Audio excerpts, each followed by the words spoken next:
Story 1. Husband caught his wife cheating on camera and took immediate revenge, uncovering a deeper betrayal. Tuesday evenings were consistently busy, particularly on the second Tuesday of each month, when I had my Kawas Club meeting from 6:30 onwards. May and I typically didn't get home until around 5 or 5:30. Since Kawas was a dinner gathering, I didn't have to worry about cooking, but May, my wife of 4 years, always had some last-minute tasks she needed me to handle before I could leave. The real challenge, however, was my own struggle. According to May, she was 3 months pregnant and dealing with wild hormones. Despite her pregnancy, she remained the captivating woman I had married, now with the radiant glow of impending motherhood. It was especially difficult for me to tear myself away from her, even for a brief evening. She was perfect to me. Standing at 5 feet 3 inches, weighing 110 lbs, with light brown hair and stunning blue eyes. Her physical appearance complimented me, but I cherished her for much more than just her looks. She possessed a sharp wit and keen observational skills, though her beauty certainly didn't hurt. Regardless, I had to be out the door by 6:10 to make it to the meeting on time, which meant rushing through a shower, getting dressed, giving May a quick kiss, and then heading out. I usually didn't return home until after 11, often closer to midnight. Tonight's meeting didn't seem like it would be any different. After a hurried shower, I threw on some slacks and a sports shirt, grabbed my briefcase and made my way through the kitchen to the garage. Planting a kiss on the back of May's neck and giving her a reassuring squeeze to steady her. I reluctantly left her behind and headed out. It was tempting to skip the meeting, not just for May's sake, but also because I had a project underway in the garage. I had been installing a baby monitor for the nursery to be, estimating that it would take me about 30 minutes to finish and then proudly show it off to my wife. She always appreciated my small accomplishments, and I didn't mind soaking in the praise, even if it was somewhat misplaced. After all, I was a guy, and a little ego stroking from my woman didn't hurt. As I settled into the car, I activated the garage door opener and started the engine. While the car purred to life, I placed my briefcase on the seat beside me and double-checked that I had everything I needed.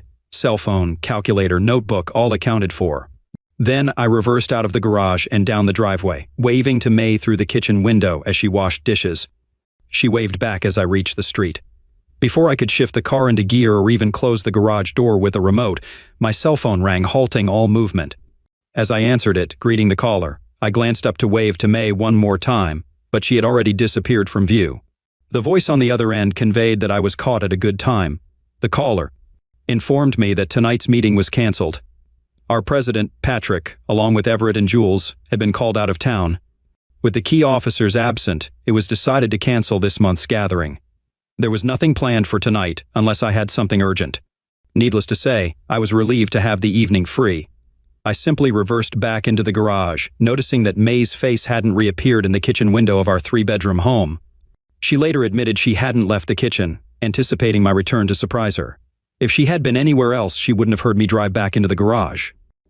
After entering the garage, I finally closed the garage door and then sat in the car, taking a few minutes to relax. I decided to order pizza for dinner tonight instead of cooking myself, allowing me to focus on finishing the monitor. All aspects regarding the camera and the nursery were completed, except for some garage connections and final testing. The nursery's cosmetic adjustments were minor. The camera, mounted discreetly in a corner, had gone unnoticed by May for 10 days due to its small size.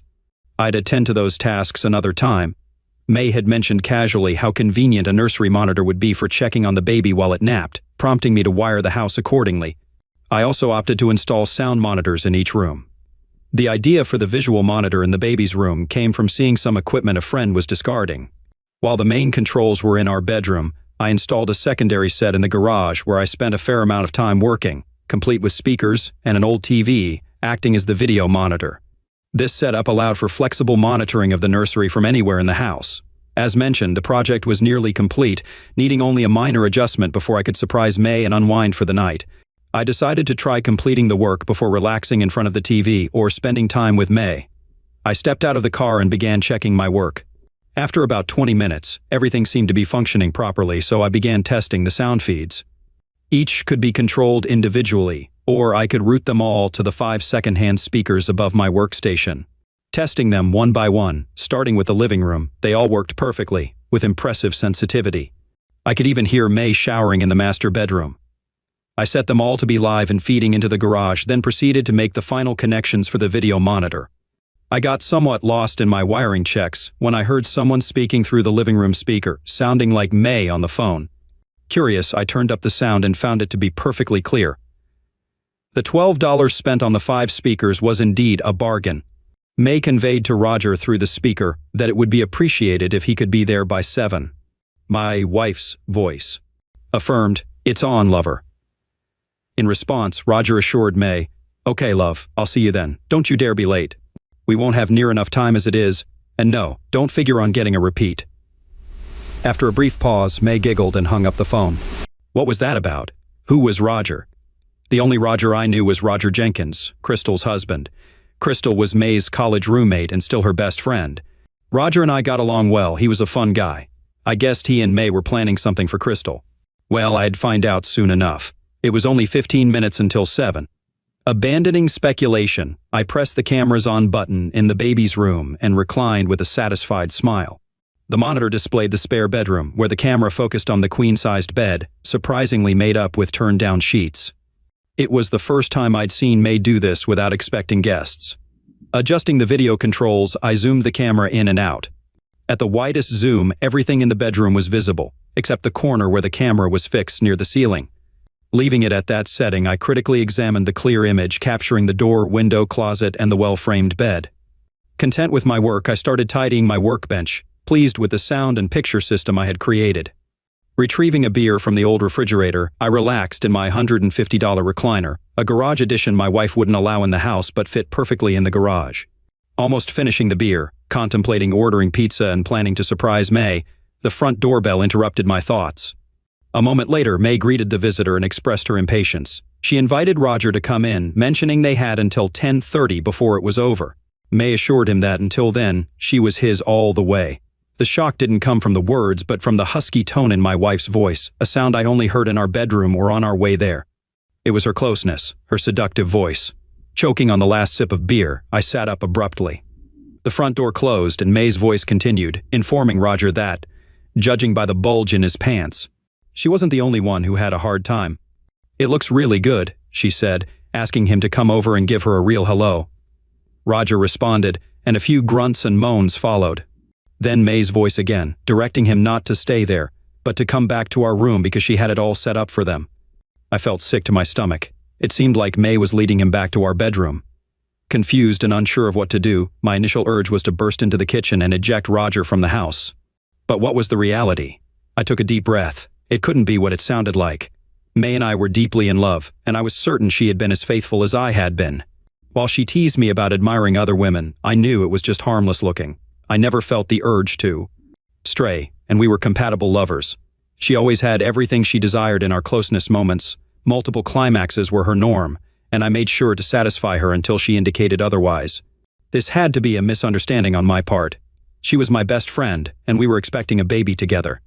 Sitting in the worn-out lounger, I noticed movement on the baby's room monitor. The door opened, and May gently directed Roger into the room with the prepared bed, maneuvering him to the other side, between the bed and the window.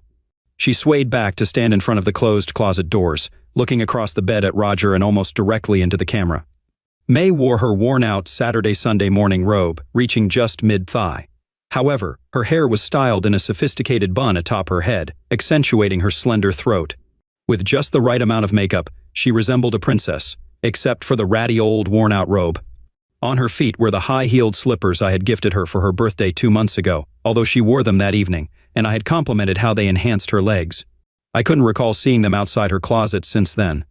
As soon as this thought hit me, I realized I hadn't spotted them out of her closet since then, and I felt like I was on the verge of tears. This couldn't be happening. Across the bed from one of my best friends, my wife stood tall and proud, making direct eye contact. Her hands slowly rose to the robe's throat, and with her left hand she held it closed at the neckline. Using her right hand, she unsnapped each button, allowing the robe to billow out, teasing Roger with glimpses inside. Undoing all the buttons while continuing to hold the robe closed, she brought her right hand back to her throat.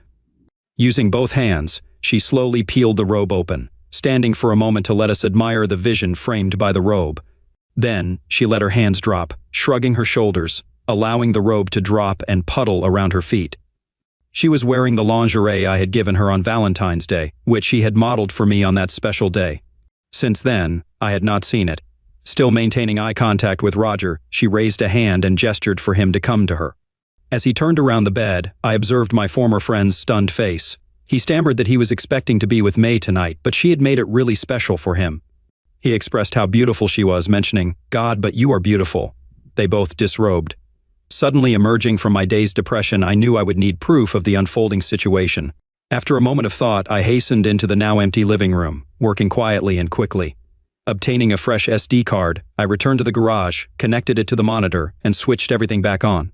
The monitor displayed Roger and my wife, and tears welled up as I watched them move to the bed, embracing tightly. They engaged in an act of intimacy that seemed to last forever, with Roger driving into her relentlessly. After about 15 minutes, she attempted to pull away. Staring at the distressing scene on the monitor, I stood up and began pacing. I knew that entering the house would lead to a violent outcome. I felt sick to my stomach and completely unable to decide what to do next. "Roger, unless you want Gary to walk in on us, you have to go now," May said. She bent, picked up his clothes, and handed them to him, gathering the remains of the lingerie she had given him, along with herself, placing everything on the dresser. I watched as May threw on her old robe and stripped the sheets off the bed, not even waiting for Roger to finish dressing before bundling them up and taking them to the washer in the laundry room between the kitchen and garage. Upon her return to the living room, Roger was present, and with the boastful, melodious tone men often adopt, he greeted her. He expressed that it was great and suggested they talk about doing it again. She replied firmly, stating that she meant it when she said just the once and only because of their deal.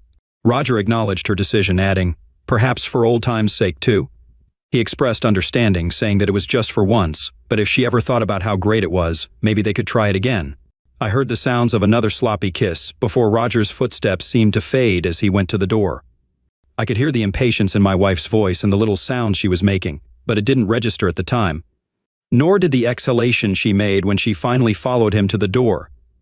Literally sick to my stomach, I lay back in the ratty recliner, looking at the now empty bedroom showing on the monitor. Glancing at my watch, I saw it was 10:37. They had stayed to their time schedule very well. I heard Roger murmuring something at the door, and I clearly heard May reply that it was just the one time and only because of their agreement so many years ago. She emphasized that I was her husband, her lover, and the man she wanted in her life. She expressed uncertainty about why they did it now and mentioned that Crystal, despite being okay with this, was her best friend and more important than an affair. She questioned Roger about Crystal's importance to him. I couldn't understand Roger's mumble, but I heard another kiss, and then the door shut quietly. Almost immediately, I heard the lock click home. If I hadn't been so filled with tears and despair, I think the exhaustion in Roger's voice after his session with my wife would have been funny. At the moment, it certainly didn't seem funny at all. After the door shut, May reappeared in the spare bedroom. I couldn't seem to think of it as the baby's room anymore. She quickly went over the room, carefully making sure nothing was amiss after the tryst. Gathering up her clothes, she disappeared into the hall. And I soon heard her in our bedroom. I listened to her shower, and then she was out, and I heard the bed rustle. It sounded like my wife had gone to bed. Glancing at my watch, I saw it was almost 11. I just sat and stared into space. I had no idea where my life and my wife were going from here. I only knew I was heartsick. Thoughts and ideas crowded through my head. In some, I thought of things that would excuse my wife for what she had done. In others, I answered the excuses. And yet, in others, I asked myself what I had done to cause May to need another man. Sometime after midnight, I wearily arose and turned the electronics off. Entering the house through the garage door, I headed directly to the master bedroom. Passing the spare room where my wife had been with Roger, I glanced in. The room was just as I had last seen it Monday evening. The bed was stripped, and nothing seemed out of place. There was nothing to tell that anything had taken place. Groaning to myself, I entered my bedroom. Glancing at my sleeping wife, I went to the bathroom, brushed my teeth, and did my business. Stripping off my clothes and leaving them in the dirty clothes hamper before dropping them in, I glanced in, and the hamper was empty. No soiled lingerie there. When I climbed into bed, my wife rolled over and threw an arm over me. She sleepily asked how my night had been. After a moment's silence, I told her it had been very traumatic, but I would tell her about it later. Usually, she snuggled up to me. Tonight, however, she just lay quietly, pulling her arm back and rolling over with her back to me. She seemed to fall back asleep immediately, though, listening to her breathing. I thought she was still awake. I just rolled away from her, then stared into the darkness. I don't know how much I slept that night. I couldn't remember actually sleeping at all. When the alarm went off, I just lay there. I was certainly in no shape to go to work. Telling May I thought I had the flu, I stayed in bed until I heard her car leave for work. I got up and began carefully opening drawers, being sure not to displace anything as I searched May's dresser. In the bottom drawer, folded and stored in a paper bag and under some sweaters, was the lingerie Roger had enjoyed. I pulled them out, noting the lap of the ruined underwear was still damp. After calling in sick to my boss, I played back the tape I had recorded the previous night. Initially, I fast-forwarded through it, avoiding a rehash of the experience and ensuring the tape's quality. However, as time passed, I began to notice details I had overlooked initially. The morning was spent scrutinizing the video content, and I made 2 duplicate kits along with 2 phone calls. Upon returning home, I realized I hadn't eaten since the previous day's lunch. Missing dinner and feeling queasy about breakfast, I skipped meals. When May arrived at her usual time, around 4:30, she came in to kiss me. I turned away, prompting her to give me a peculiar look. Eventually, at 5:30, I decided to confront the issue head-on. There was no sense in delaying it further, only causing more distress for myself. I asked May if she could spare a few minutes to show her what I had been doing for the baby monitor we were discussing. Her response was to wait until after dinner because she was just about to put it on. I picked up my cell phone and inquired about her dinner preference. She suggested Chinese, and I promptly ordered it for delivery.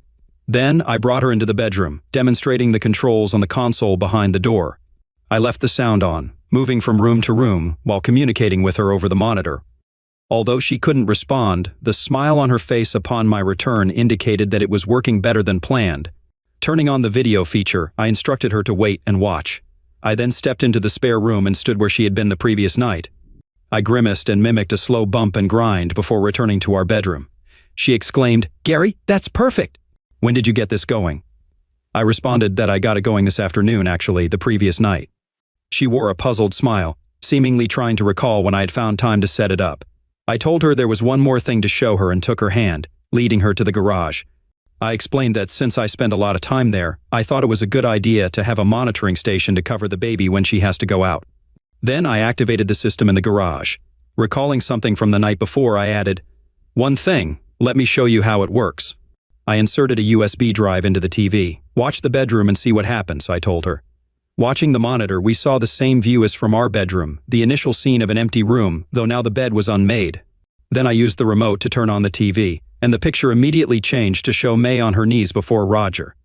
Glancing at her face, I saw the color drain from it, and she seemed to sway before catching her balance. She looked suddenly at me, and I just stared into her eyes, then pushed fast forward, stopping in just a couple of seconds. I gestured for her to watch the screen again. When she looked back, she saw Roger grabbing at her underwear. Although there was no sound, we could see May say something to him. We both watched, and then heard the small scream she gave, which I now realized was pain. Out of the corner of my eye, I saw tears running down May's face, and also noticed the slight cringe when she saw again the rough way Roger had driven himself into her. Stopping the video, I asked if she wanted to see any more. My wife just looked helplessly at me. I requested May to come inside the house. Feeling the need for a serious conversation and uncertainty about where things were headed, I guided her into the kitchen, where I seated her at the kitchen table and took a seat at the end of the table next to her. May mumbled through tears that she could explain, and I responded that I needed an explanation. I asked about the explanation, questioning May about a promise she made to Roger back in college. I wanted to know how many years ago she had promised herself to him. May began to explain, saying it wasn't like that. She and Roger had been dating while he had a reputation as a lady executor. May mentioned that she started rooming with Crystal, and Roger began dating both of them for a while. She elaborated on the dynamics between Crystal, Roger, and herself, mentioning that Roger and Crystal were heading toward a serious relationship. May recounted a conversation with Roger one night in her room where they got more risque as they drank. In that conversation, she revealed to Roger that the only reason they hadn't been intimate was her fear of getting pregnant. May explained Roger's expectation for his partners to be on the pill and mentioned her reluctance to be too liberal with her favors. May continued her explanation, recalling that she and Roger argued, and she wrote a promissory note stating that if she could be sure he couldn't get her pregnant, she would spend an evening in bed with him. When she paused, I was staring incredulously at her. "How long ago was this?" I asked. "About 6 years," was her answer. May went on to tell me that the note was one of the jokes between Roger and her ever since.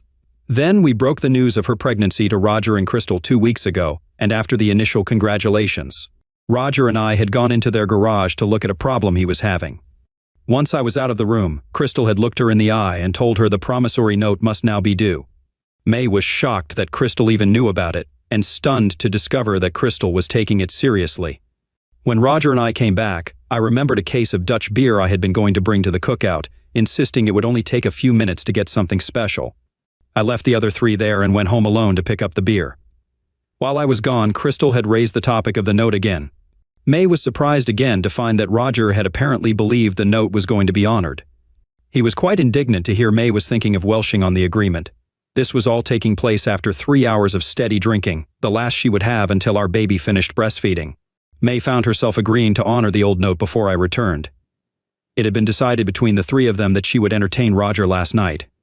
I expressed to May that her story was one of the strangest I've ever heard, and it was challenging for me to accept. I asked her who the father of the baby she was carrying was. May shrank, and tears began falling down her cheeks again. My next question was about how many other notes were now outstanding and how many she had paid up on to date. May screamed at me, saying there were none, and pleaded with me, "Gary, don't. I love you, Gary." She assured me that it was a singular instance and wouldn't recur. May pleaded with me to hear her out, acknowledging that trying to explain might sound absurd, but she felt obligated to do so. She emphasized that it wasn't planned or desired, and she had never been unfaithful to me. May pleaded with me to believe her. She dropped to her knees in tears, covering her face. I asked May if I could ask her some questions, and if she would be honest. She responded affirmatively, urging me to ask her. May emphasized that it was a one-time thing and not something she wanted to do. She admitted that doing it seemed incredible to her now, but I was worth more to her than life. I gazed at her kneeling before me, my heart aching and my stomach in knots.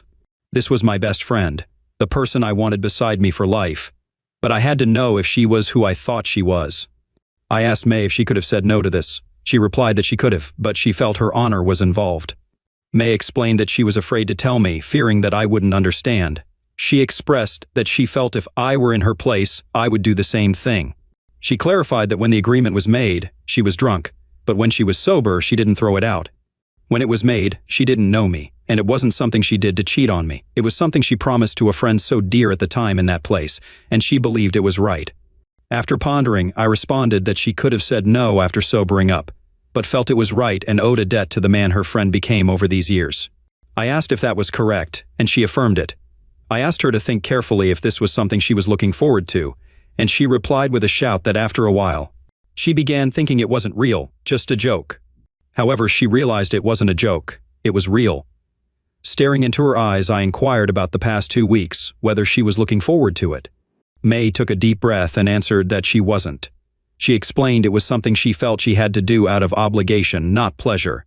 I continued to look at her, and May, looking down at the table, whispered, "Okay, yes, Gary, I guess I was looking forward to it, but not in the way you might be thinking." She clarified that she had never thought of cheating on me, never wanted to. However, all of a sudden, this situation was there. She felt she had to go through with it, and if she did, she saw no reason not to enjoy it.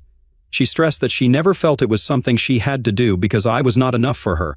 It was something she had to honor, so she rationalized that she might as well make it special because nothing like it would ever happen again. Taking a shuddering breath, I let it out slowly.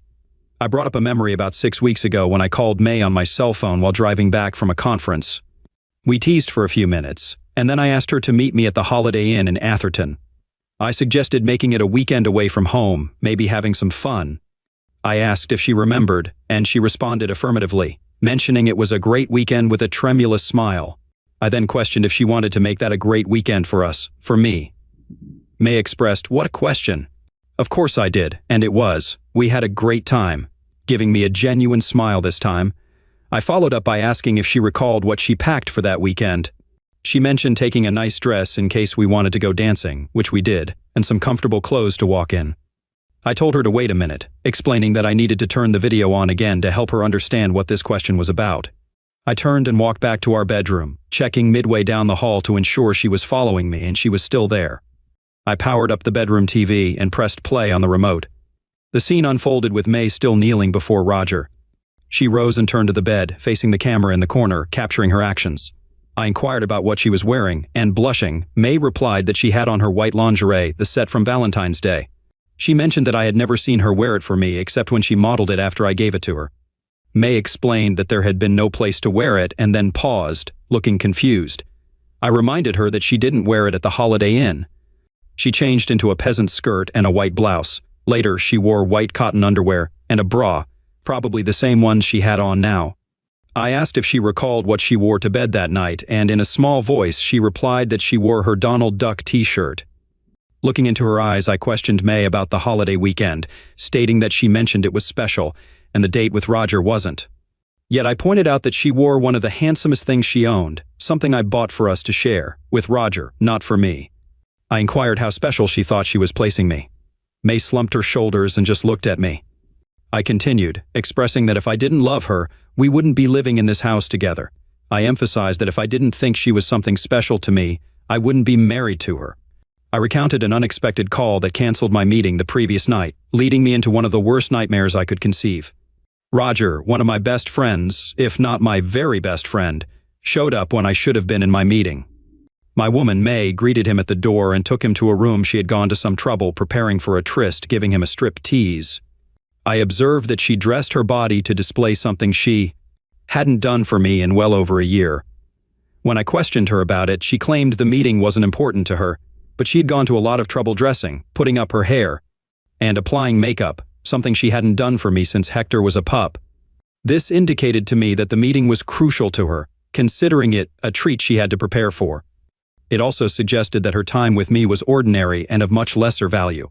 I saw her doing things for Roger that she only did for me on special occasions, if then, and doing some things for him that she had refused to do with and for me. Tears welled up in my wife's eyes, and she blinked them away. She insisted that it wasn't like that, and expressed her love for me, emphasizing how much I meant to her. Seating myself on the bed, I gazed at her and stated that I wasn't sure yet what steps we could take. However, I mentioned that I planned to call Roger and Crystal, asking them to come over that evening. I questioned May about Crystal's awareness of the situation and then proceeded to dial their number. Crystal answered, and I requested their presence for a brief meeting that evening. While I was on the call, May handled the Chinese food delivery at the door. Despite having no appetite, I forced myself to eat, anticipating a lengthy and emotional night ahead. May idly toyed with her food, and for a moment, I almost believed her reassurances that it was a one-time occurrence and that she still loved me. Around 7:15, the doorbell rang. Before opening the door, I told May that I suspected there was more to this situation than she realized. As I welcomed Roger and Crystal inside, both flashed smiles at me. However, I couldn't shake the feeling that each of them shared a subtle, knowing smile with May. Roger especially seemed possessive in his gaze toward my wife, and I noticed May cringe slightly upon encountering it. As we all settled on the couch, I gestured for May to join them, pointing to the couch beside Crystal, but she opted for her recliner to the side. I rambled on about various topics, including the new monitoring system I had been developing. I refrained from disclosing its functionality or what had happened the previous night. Crystal and Roger appeared puzzled, questioning why they were summoned. Eventually, I broached the topic, jokingly offering drinks to lighten the mood. Everyone accepted, and I served each of them their preferred beverages: Crystal's white wine, Roger's Jack Daniels and 7-Up, May's orange juice due to her pregnancy, and what looked like my gin and tonic, but was pure tonic. I settled onto a hassock near the TV, needing to maintain some semblance of composure. Surveying everyone, I finally asked Crystal what her motivation was in setting up the situation. She appeared puzzled and inquired about what I meant. I clarified my question, asking why she had worked so hard to arrange everything. As I finished speaking, Roger sputtered and choked on his drink. Turning my gaze to him, I continued, acknowledging that I understood what he gained from it, but questioning if there was more to it. Attempting to focus on both women simultaneously, I switched my eyes back and forth. Addressing Roger, I expressed my concern about his reputation as a playboy, suggesting that one more conquest didn't seem worth the risk. He stumbled in his response, explaining that he was at home the previous night when my meeting was called off. He mentioned being in the garage during my appointment with May, and when I arrived to support his claim, he turned on the TV to show the live feed from the camera in the spare room, which I had just finished setting up before he came over. I remarked on the quality of the picture, pointing out the timing of its installation. May had her face buried in her hands, and Roger's face went pale. Crystal looked at me with a seductive smile. Continuing, I questioned the purpose of the whole situation. Crystal crossed her legs, and her foot began bouncing up and down. She asked what I thought it meant. I replied, mentioning her reputation and Roger's, noting that despite them being straightforward with us, I had received some comments at the last social gathering. I expressed relief that they hadn't said anything to us, but I anticipated that was about to change. Crystal confirmed that this wasn't the ideal way to bring it up, but agreed that it was time to address the matter. I glanced over at my puzzled wife, May. Up to now, I thought she was aware of this, but now I'm not so sure. May's friend and her husband, Roger, had been involved in a key club for the past couple of years. They met on Friday nights at Barney's Broiler. A group of them gathered in a back room for dinner, where each couple brought a house key with their address on it. They dropped the keys into a barrel similar to the ones used in bingo games. After dinner, the wives left and went to their own homes to get ready for some closeness time with a partner other than their usual one. Meanwhile, the husbands drew a key. As per the rules, each guy got to look at the address. If it was his own, he held it in his left hand, pulled out another key, and dropped his wife's key back into the barrel. Some guys might check out an address, and if it was with someone they had recently been with or didn't like, they'd draw another key. However, they could only draw twice. If they pulled their wife's key the second time, they were out of luck. The guys then had a drink before heading off for the weekend rendezvous. It wasn't just for a couple of hours or a night, it was the entire weekend. Crystal and Roger, being close to us, led others in the key club to believe we were involved in swapping with them on the side. Many other guys expressed interest in May, not just Roger. As I shared these details, the room fell silent, and I carefully observed each of my companions. May was gaping at me, clearly surprised and shocked. Crystal wore a simpering smile, her foot bouncing anxiously. Roger looked smug and somewhat relieved after hearing my description. Before we proceed any further, May, there's something you should know about your lover from last night, I said. May's face paled once again as I recounted the situation, and it was evident she didn't want to be reminded of the delicate state of our marriage. I mentioned that Roger was well endowed, and her face turned completely red. She buried her face in her hands, stealing a glance at Roger, whose smug look remained, accompanied by one of the biggest grins I had ever seen. I felt the need to address the condescending look he had given me before the night was over. I shared my understanding that Roger was considered the prize at these drawings. All the wives anxiously awaited to see if they had drawn the highly regarded partner for the weekend, akin to the way it worked for college co-eds, as you described. Glancing at everyone's faces once more, I added that May had already experienced the best. Roger was smirking at me, and when I looked at Crystal, she was smirking at May, who seemed to be sinking into her chair, looking at me a little sickly. Leaning back on my hassock, I took a long drink of my tonic, pretty bitter, but that's what my mouth tasted like anyway. Then I sat and let the silence build. Roger still looked very satisfied with himself, but it seemed to me that Crystal wanted to say something. I kept quiet, allowing the tension to build some more. Crystal began by explaining that their arrangement was a good deal, adding spice to marriages to keep the love alive. According to her, it prevented staleness and tiredness from setting in. She suggested that loosening up could bring a boost to our relationship, making us closer. Roger, in response, just grinned his usual grin. She continued, expressing the belief that it wouldn't affect our friendship and that it could introduce new ideas for the bedroom. Crystal assured us there was no pressure, urging us to think about it and stating that they would be there whenever we made up our minds. In response to this introduction and confession, I appreciated Crystal's patience, but made it clear that I hadn't discussed this with May and had no intention of doing so.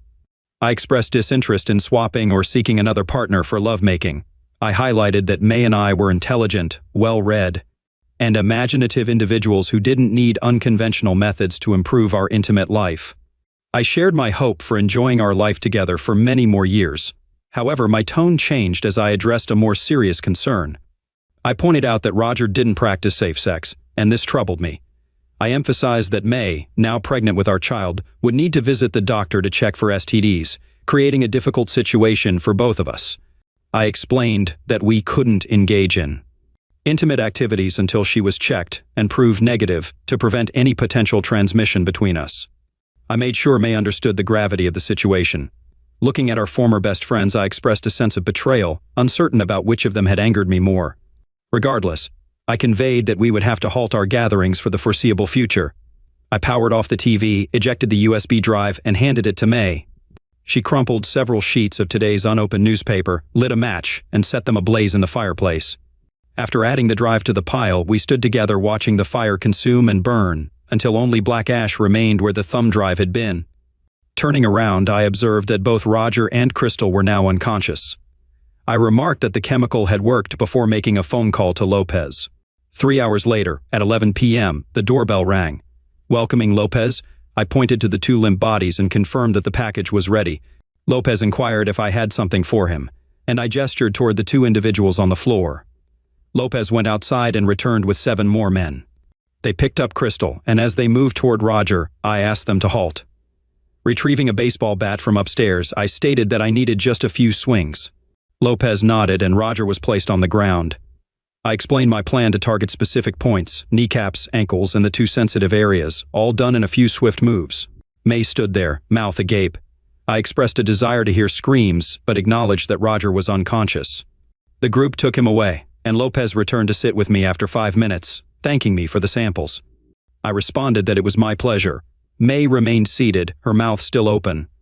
After Lopez left, the night was cold, and May approached me, asking what would happen to our former friends. I responded in a cold, flat voice that they were going to Mexico to help some medical students practice. May questioned what would occur if someone looked for them, and I assured her that Lopez would handle it. I coldly mentioned that she had eliminated them, expressing my indifference to her feelings. I argued that I had no right to be judged and emphasized that I had ensured their usefulness to society. May was visibly shaken. I informed her that my earlier promise about us returning and having a physical relationship was a lie. The next morning, we would conduct a DNA test for the unborn child, and if the results showed I was the father, I would assist with the birth. However, we would not remain married. She wouldn't take any lovers until our son was 10 years old, or I would ensure she became very useful. We would file for divorce in the evening, with her getting the house and my financial support until she found a job. May nodded, expressing surprise at discovering this side of me, and I walked away, stating that I didn't know it either. The following day, we filed for divorce, and 3 weeks later, we received the DNA report confirming I was the father. Months later, we finalized the divorce, and 2 months after that, my son was born. I spent a lot of time with him, maintaining occasional conversations with May. However, I could never love her again. She adhered to the agreement, refraining from taking any lovers, and I supported her financially for 5 years until our son could care for himself. I didn't date during this time, channeling all my energy into my son.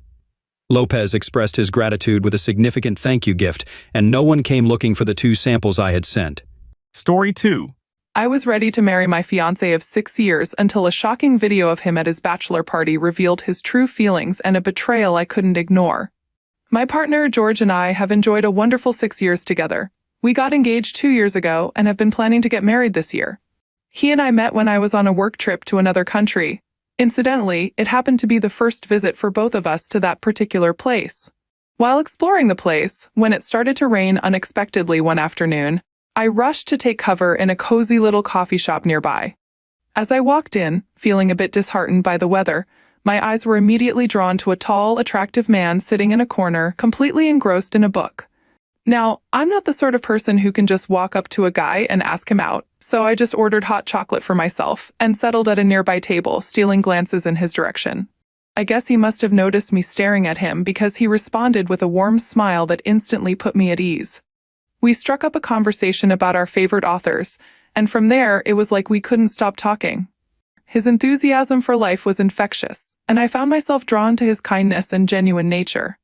Over the rest of our vacation, we started spending more and more time together, exploring new places, trying new cuisines, and discovering shared interests.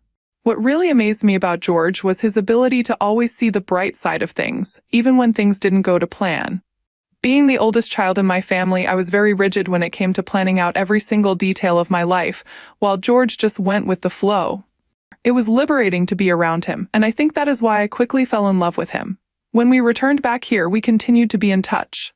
He asked me out on an official date, and the rest is history. He has this incredible sense of humor that never fails to make me laugh, even on the toughest days. And his support for my dreams and aspirations has always been unwavering. George has been very open with me about his family's challenging history. He shared very early on with me that his father was abusive and left him and his mother with very little money when he was just a baby. His mother, Caroline, had to take on various odd jobs to make ends meet. She single-handedly had to cover rent, George's education, and put food on the table, which must have been horrible for her to handle everything alone. George even recounted once a particularly distressing memory where his mother had resorted to such desperate measures for money that she had started to sleep with men in their neighborhood to earn some extra cash. Unfortunately, this led to a dangerous situation when she was caught by some of these men's wives. They beat her severely in front of George and threatened her with even worse consequences if she ever repeated her actions, and slept with their husbands. George vividly remembers the trauma and humiliation from that incident, and it's something that he has told me has deeply affected him. This is why he has worked so hard all his life to provide for his mother. Although I don't blame his mother, I have always felt bad for my fiancé. He had to grow up too soon and did not even get to enjoy his childhood properly. Hence, I've always made it a priority to give George experiences and gifts that he missed out on before. Whether it's asking him to the opera or Disneyland or surprising him with expensive Star Wars collectibles and an Xbox, things he's always wanted, I've spared no expense to fulfill his dreams.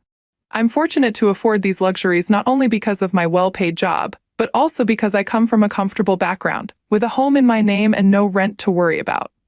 My parents are wealthy and have given me and my younger brother everything that we have ever wanted. George is such a wonderful man, so I've never hesitated to spend my money on him. And seeing him happy and experiencing things he never had the chance to do before is incredibly rewarding. When we go on vacations, I cover all the expenses because I know he wouldn't be able to afford the luxurious 5-star resorts that I prefer. On our birthdays, I've never pressured him to buy me expensive gifts. I cherish meaningful gestures like hand-drawn cards or heartfelt letters. I've always had open conversations with George about my spending on him, making sure he's comfortable with it. Thankfully, he has never raised any concerns and understands where I'm coming from. Our relationship is built on mutual respect and understanding, and it brings me joy to see him happy and content with me. One of my fondest memories with him was our trip to the mountains 2 years ago. We hiked to the top of a peak and watched the sunset together, feeling like we were on top of the world. In those quiet moments, surrounded by nature and his comforting presence, I knew I had found someone truly special. Just as I was lost in the tranquility of the moment, George surprised me in the most heartwarming way possible. He knelt down before me and pulled out a small velvet box. My heart skipped a beat as I realized what was happening. I hadn't expected a proposal then and there, but the love and sincerity in his eyes were unmistakable. Inside the box was a ring that sparkled in the fading light, a ring he had been quietly saving up for to mark this very moment. Tears of joy welled up in my eyes as I said yes without hesitation, feeling an overwhelming sense of gratitude and love. In that breathtaking setting, under the canopy of the evening sky, I knew in my heart that I had found not just a partner but my soulmate. That evening, as we descended the mountain together hand in hand, I couldn't stop smiling. It is a memory etched into my heart forever. When we started planning our future together, I felt incredibly lucky to have George by my side. He wasn't just my fiancé, he was my best friend and my confidant. My parents love him as much as I do. However, the only person who seems to have a problem with us is his mother. Dealing with George's mother has been a challenge for me. Despite meeting her several times, she has never really warmed up to me. It's not that I sense jealousy or resentment, which might be more typical in future mothers-in-law. Instead, she seems to regard me with pity, almost as if she finds me distasteful. I've tried to initiate conversations with her about this, hoping to understand her perspective or address any concerns she might have. But she remains silent and ignores me until I eventually walk away. It's perplexing and hurtful because I genuinely want to build a positive relationship with her for George's sake. Navigating this dynamic has been tough, especially when I see how much George values family. I've learned to approach interactions with her cautiously, hoping that with time and effort we can bridge whatever divide seems to exist between us. George's mother has a peculiar reaction whenever he shows affection towards me in her presence. She visibly recoils in disgust. It's an uncomfortable situation for both of us, so we've learned not to display any sign of affection when she's around. It's a bit odd, but we respect her boundaries nonetheless. I remember the first time George dragged me to have Christmas dinner with his mother. It was just the three of us, and she hardly spoke to me throughout the evening, which made for a rather awkward experience. As we sat at the table, she and George chewed their food loudly while I found myself trying to make small talk to fill the silence. Despite my efforts, the atmosphere remained tense and awkward. I did not enjoy the evening at all since my family went all out to celebrate the holidays. We gather with extended family, exchange gifts, and enjoy festive meals together, a tradition I've always cherished from my childhood. The next year, I remember discussing with George the idea of him joining me for our Christmas celebration with my family instead of going to his mother's, but he firmly told me that he was not going to ditch his mother. I respected his decision and didn't push the matter further. It was important to him, and I understood his desire to be with his mother during the holidays. To find a balance that worked for both of us, we agreed on a compromise. We would spend the Christmas holidays separately with our respective families.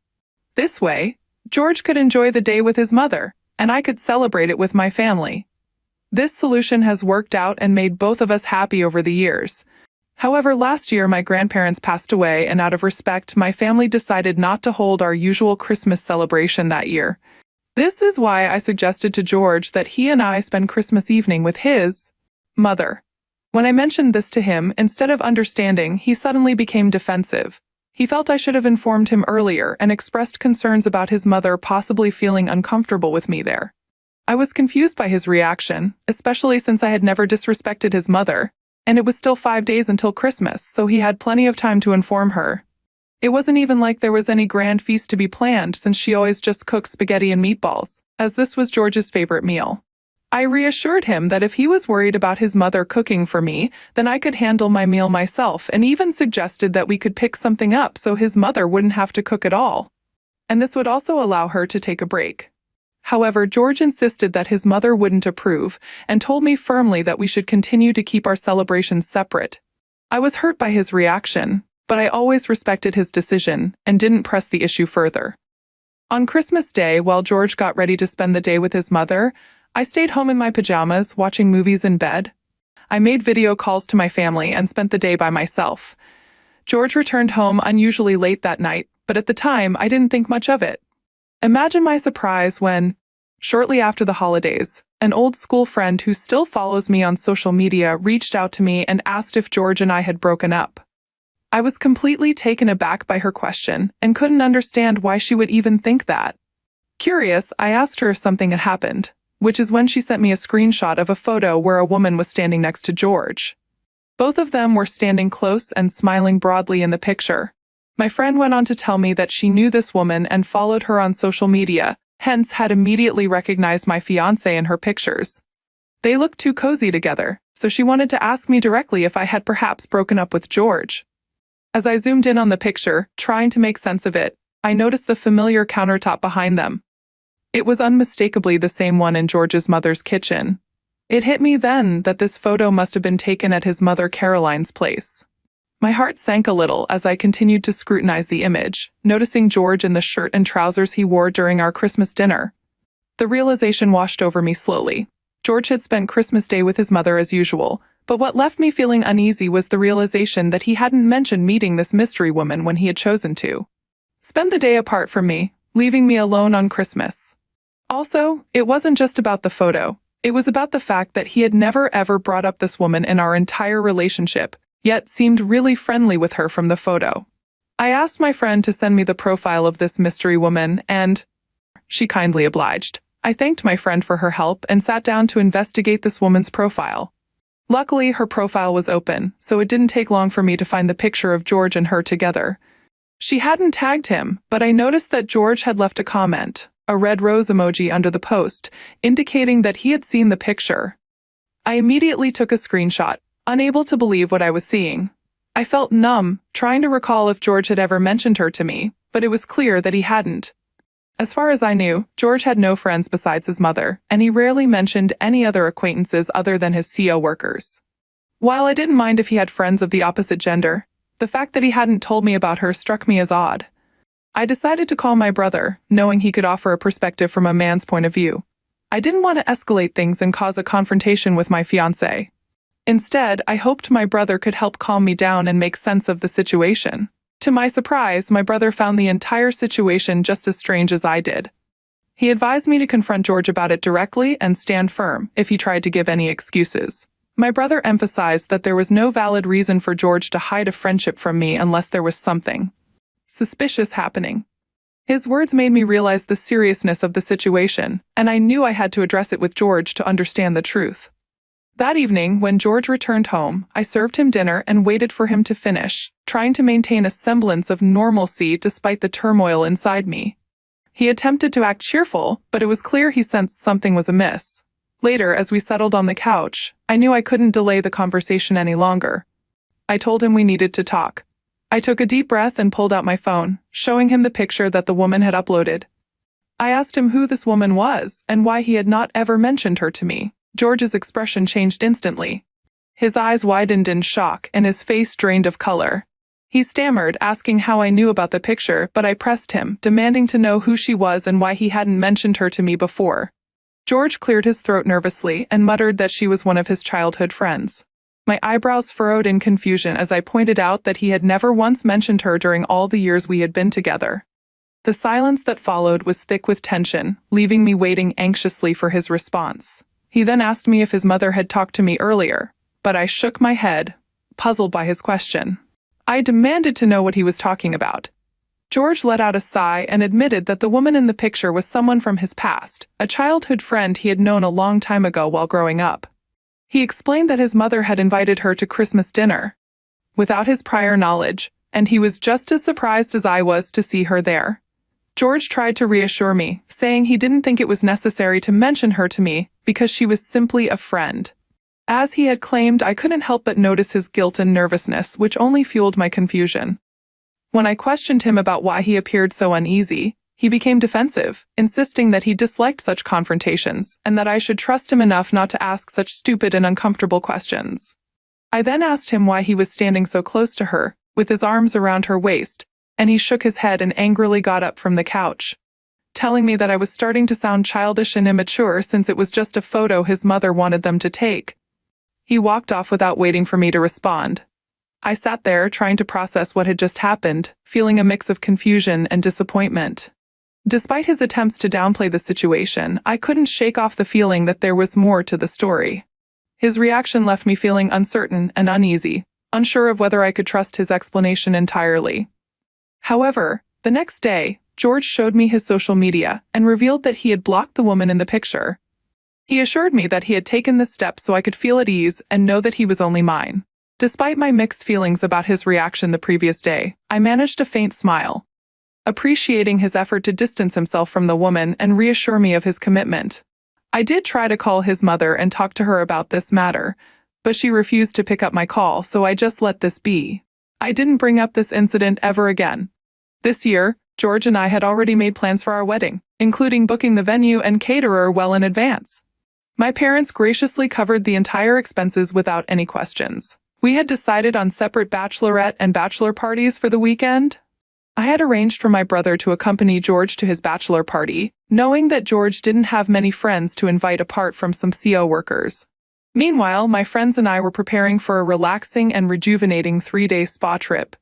George and his friends were gearing up for their own celebrations separately. It was an exciting time as we each wanted to enjoy our last moments of singlehood before the big day. During the bachelorette party night, my brother kept me updated with messages about George's spending, mentioning how he was using my card on extravagant things like getting drunk and tipping strippers generously. Since I wanted George to have a good time with his friends, I offered him one of my cards, and my brother was aware of this. Despite my brother's concerns, I reassured him to relax and enjoy himself. I don't remember much from the night, as I and my girlfriends also got drunk and went for a nighttime swim, which left us tired and ready for bed. I had put my phone on silence, so I missed my brother's calls during the night. The next morning, I woke up to several notifications.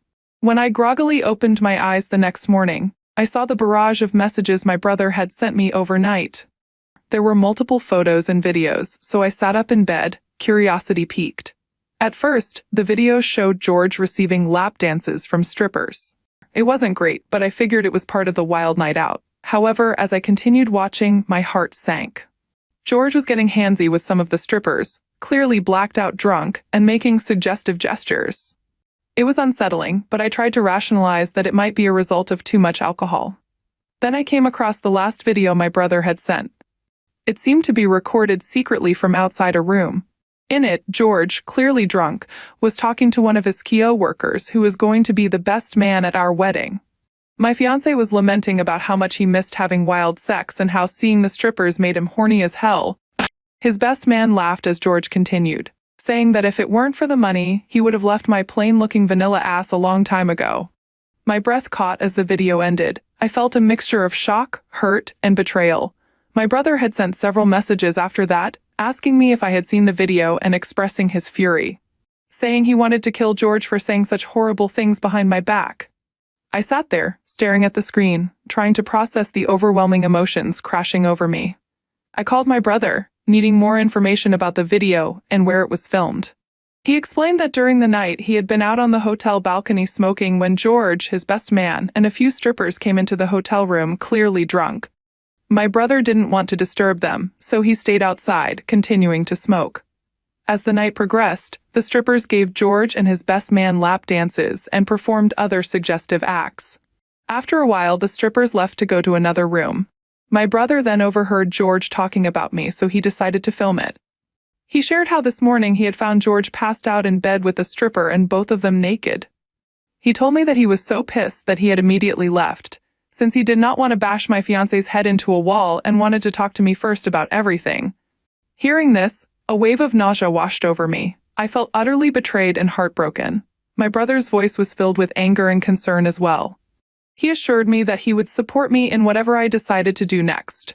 The reality of the situation was devastating, and I struggled to comprehend how everything had spiraled out of control so quickly. Long story short, I confronted George after we both returned home. I told him about the video, expecting some form of remorse or apology. Instead, George was furious that my brother had recorded him without his permission. He felt violated, which was laughable, given the disgusting things he had said about me to his best man. I asked him directly if those were his true feelings about us. He dismissed it, saying he was just drunk and talking with his guy friends. He insisted my brother had no right to tattle to me, and when I asked him why he had slept with a stripper, George went on to explain that it was a bachelor party and that he was allowed to sleep with other women for that one night at least. I was taken aback, telling him that we never discussed this and that he had no right to do such things. George scoffed and told me that this was the tradition of bachelor parties and I should have explicitly told him about my rules before he went away. His cavalier attitude and blatant disregard for my feelings left me speechless. I realized that the man standing in front of me, who I thought I knew so well, was starting to feel like a stranger in many ways. I was so pissed that I started to pack my bag, telling George that I needed some time to think over everything. Seeing me pack, he suddenly realized the gravity of the situation and began to panic.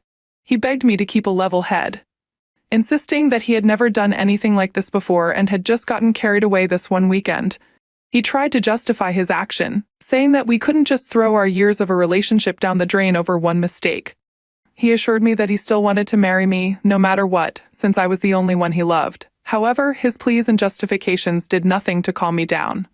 Currently, I am at my parents' place, and while I still haven't called off my wedding, I am conflicted about what to do.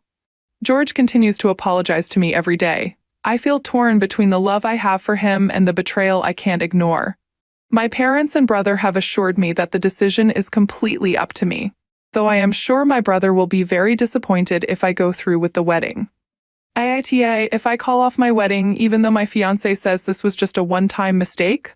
Update 1. Thank you to everyone for opening up my eyes.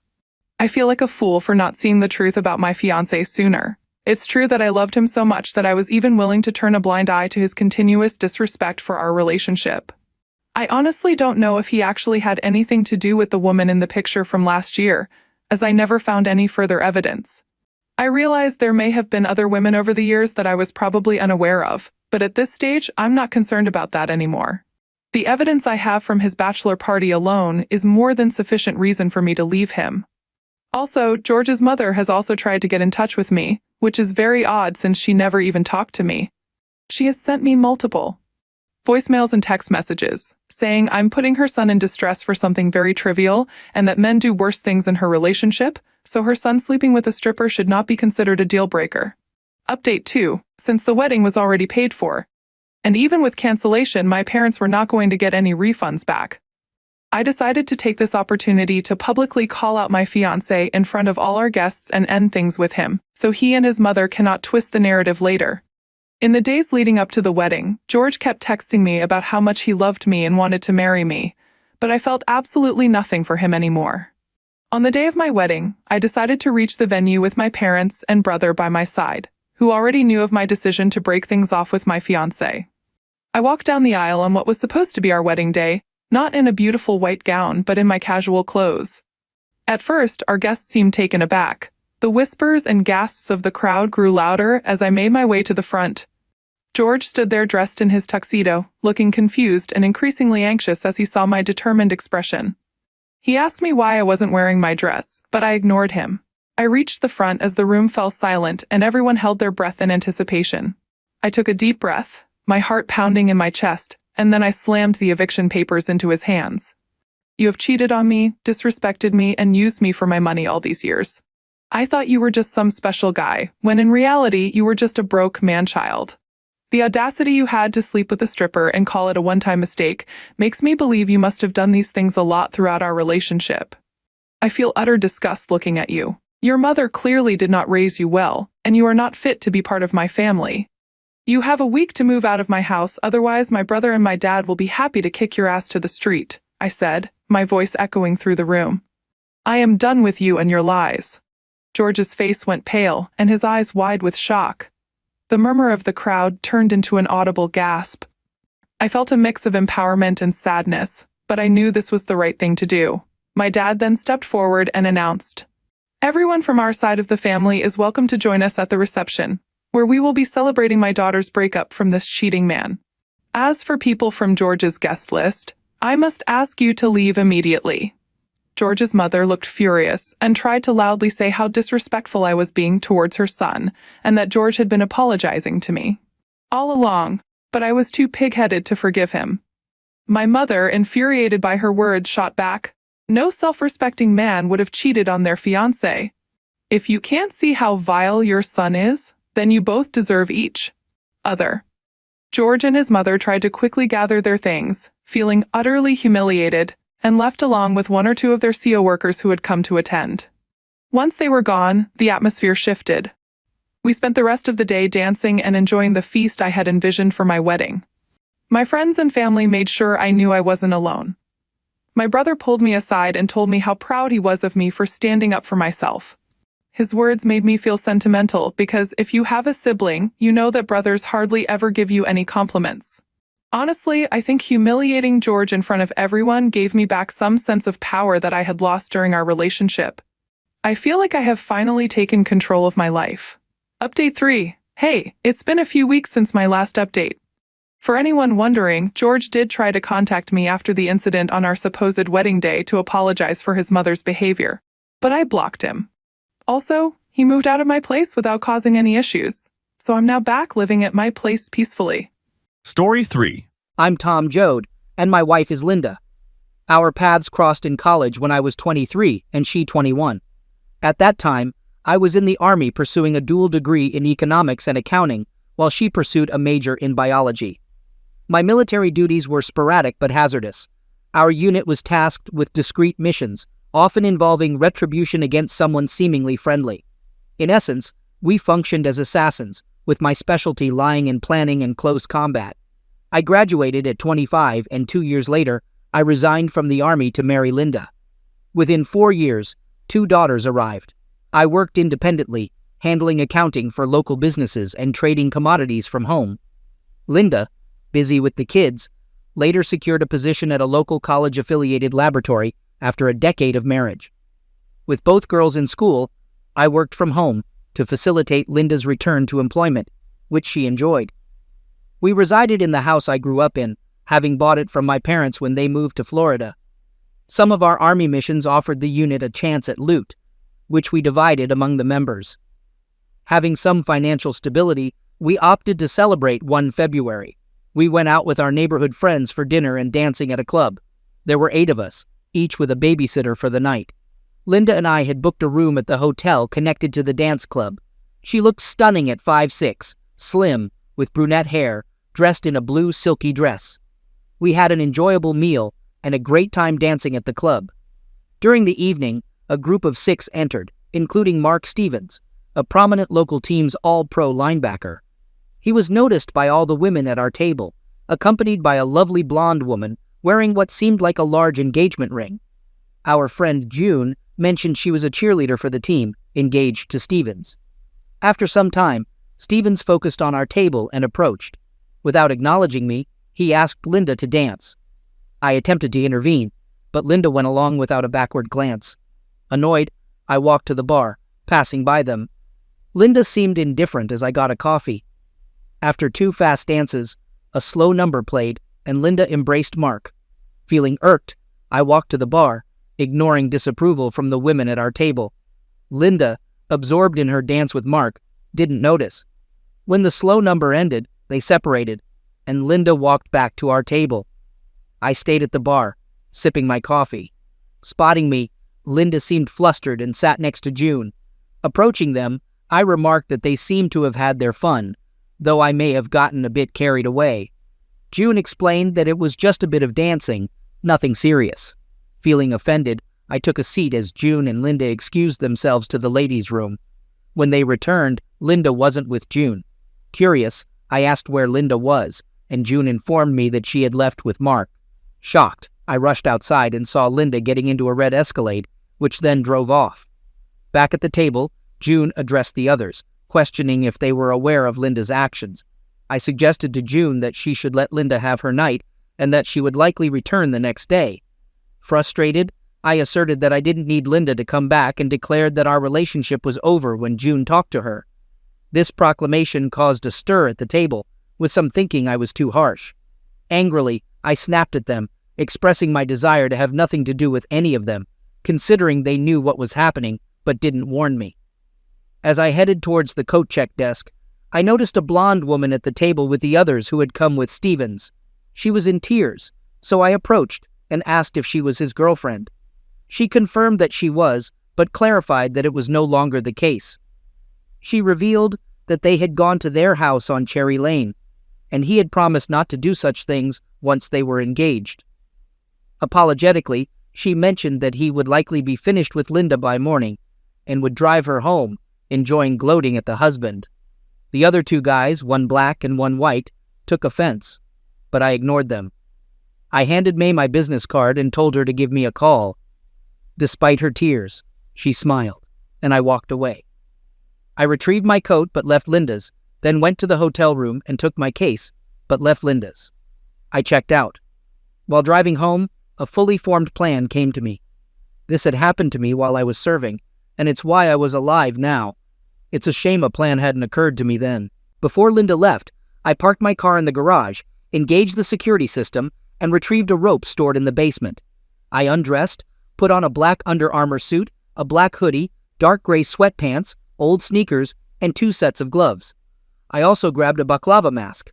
Climbing up to the attic with the rope, I fastened it securely to a beam, as I had done in my childhood home. I climbed out of the narrow window, bounced down the side of the house, and ran through the wooded area on that side. I hopped the side fence and headed to the rear workshop. Inside, I got a backpack, extra wool socks, a penk, and an old hand axe from a toolbox.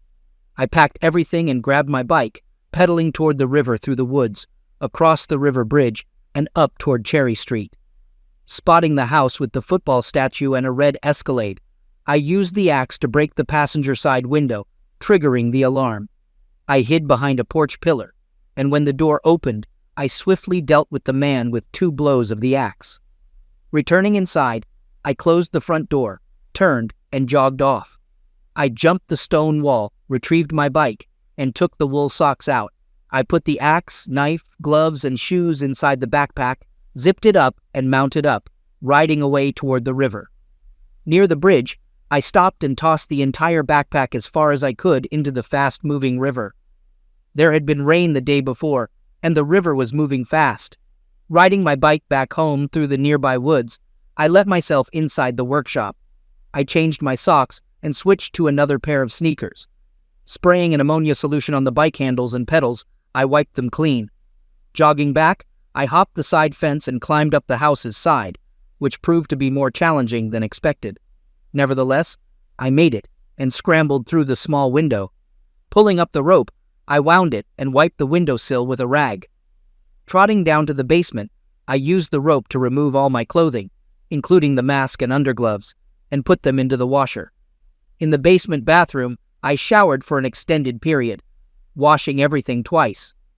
After completing that, I put on a pair of exercise shorts and went upstairs, leaving the basement door open to hear when the washer stopped. Contemplating for a moment, I decided to wear the clothing from the club the night before.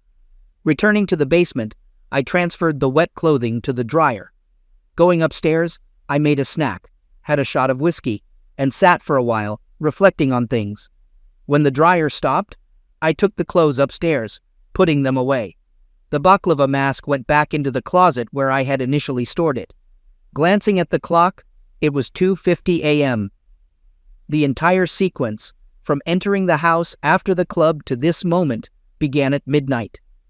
Going downstairs, I sat on the couch, had another whiskey, and fell asleep. I woke to the door chime, checked the door camera display, and saw two individuals, an African-American woman and a white guy with a crew cut. They were cops. The doorbell rang again, and I opened it. Detective Asper and Detective Logan introduced themselves as they flashed their badges. I was uncertain and asked about Linda, expressing my concern for her safety. They assured me that she hadn't suffered physical damage, but mentioned that Mr. Stevens had been attacked. I invited them inside and inquired about Linda's location. The white detective informed me that she was in the hospital receiving treatment for shock. Pausing for a moment, I looked at them, and they returned the gaze. Indicating the couch, I suggested they take a seat. They chose separate straight-back chairs, and I settled on the couch. "I think you should explain what happened," I proposed. Detective Logan repeated the question, asking what I had done since Linda left the club with Stevens. Detective Asper responded, urging me to share the details. Insisting on an answer, Detective Logan pressed, and I explained that I had gone to our hotel room, packed my things, and driven here. I had then consumed enough drink to fall asleep on the couch. They inquired about anyone else being present, and I confirmed that the kids were with a sitter for the night. When asked if I had made any calls or sent emails, I replied in the negative, but emphasized that I had never left. Detective Asper observed the surroundings and noted the security system. Inquiring about its coverage, I offered to show them. "I was here. Come upstairs," I suggested. They followed me to the upstairs office, and I sat at the computer desk. Demonstrating the system, I downloaded data from 6 p.m. to their arrival. I provided them with a jump drive, explaining that the system focused on all 3 doors, front, side, and patio, including the sliding door to the pool area. However, the side I had come down had no door, faced the woods, and had 2 large windows that didn't open, lacking coverage. Logan stated they would need to confiscate the computer. I questioned the need, suggesting they might have tampered with it before arriving. Logan agreed, but emphasized it couldn't be gone for more than a day. I assured him I would download the same data onto an external drive. I carried out the task as they requested to look around. I allowed them, but I insisted they stay together and with me. They took some pictures and then left. It was 7:10 a.m. I informed Linda's parents, John and Stephanie, who lived in the next neighborhood over, about what had happened. They were at their lake house at the time. John was taken aback by Linda's actions, while Stephanie seemed less surprised. Stephanie asked if I planned to see Linda, to which I declined, expressing my reluctance to have anything to do with her after what she had done. I explained that the guy being attacked was a bad break, but it wasn't my responsibility. Apparently, he had a history of such behavior. I mentioned that when Linda gets out of the hospital, she needs to stay away from me in the house, and we can make arrangements for her belongings. John suggested I move and let Linda stay, but I asserted that it was my house and not community property. The conversation ended, and I called my parents in Florida recounting the events.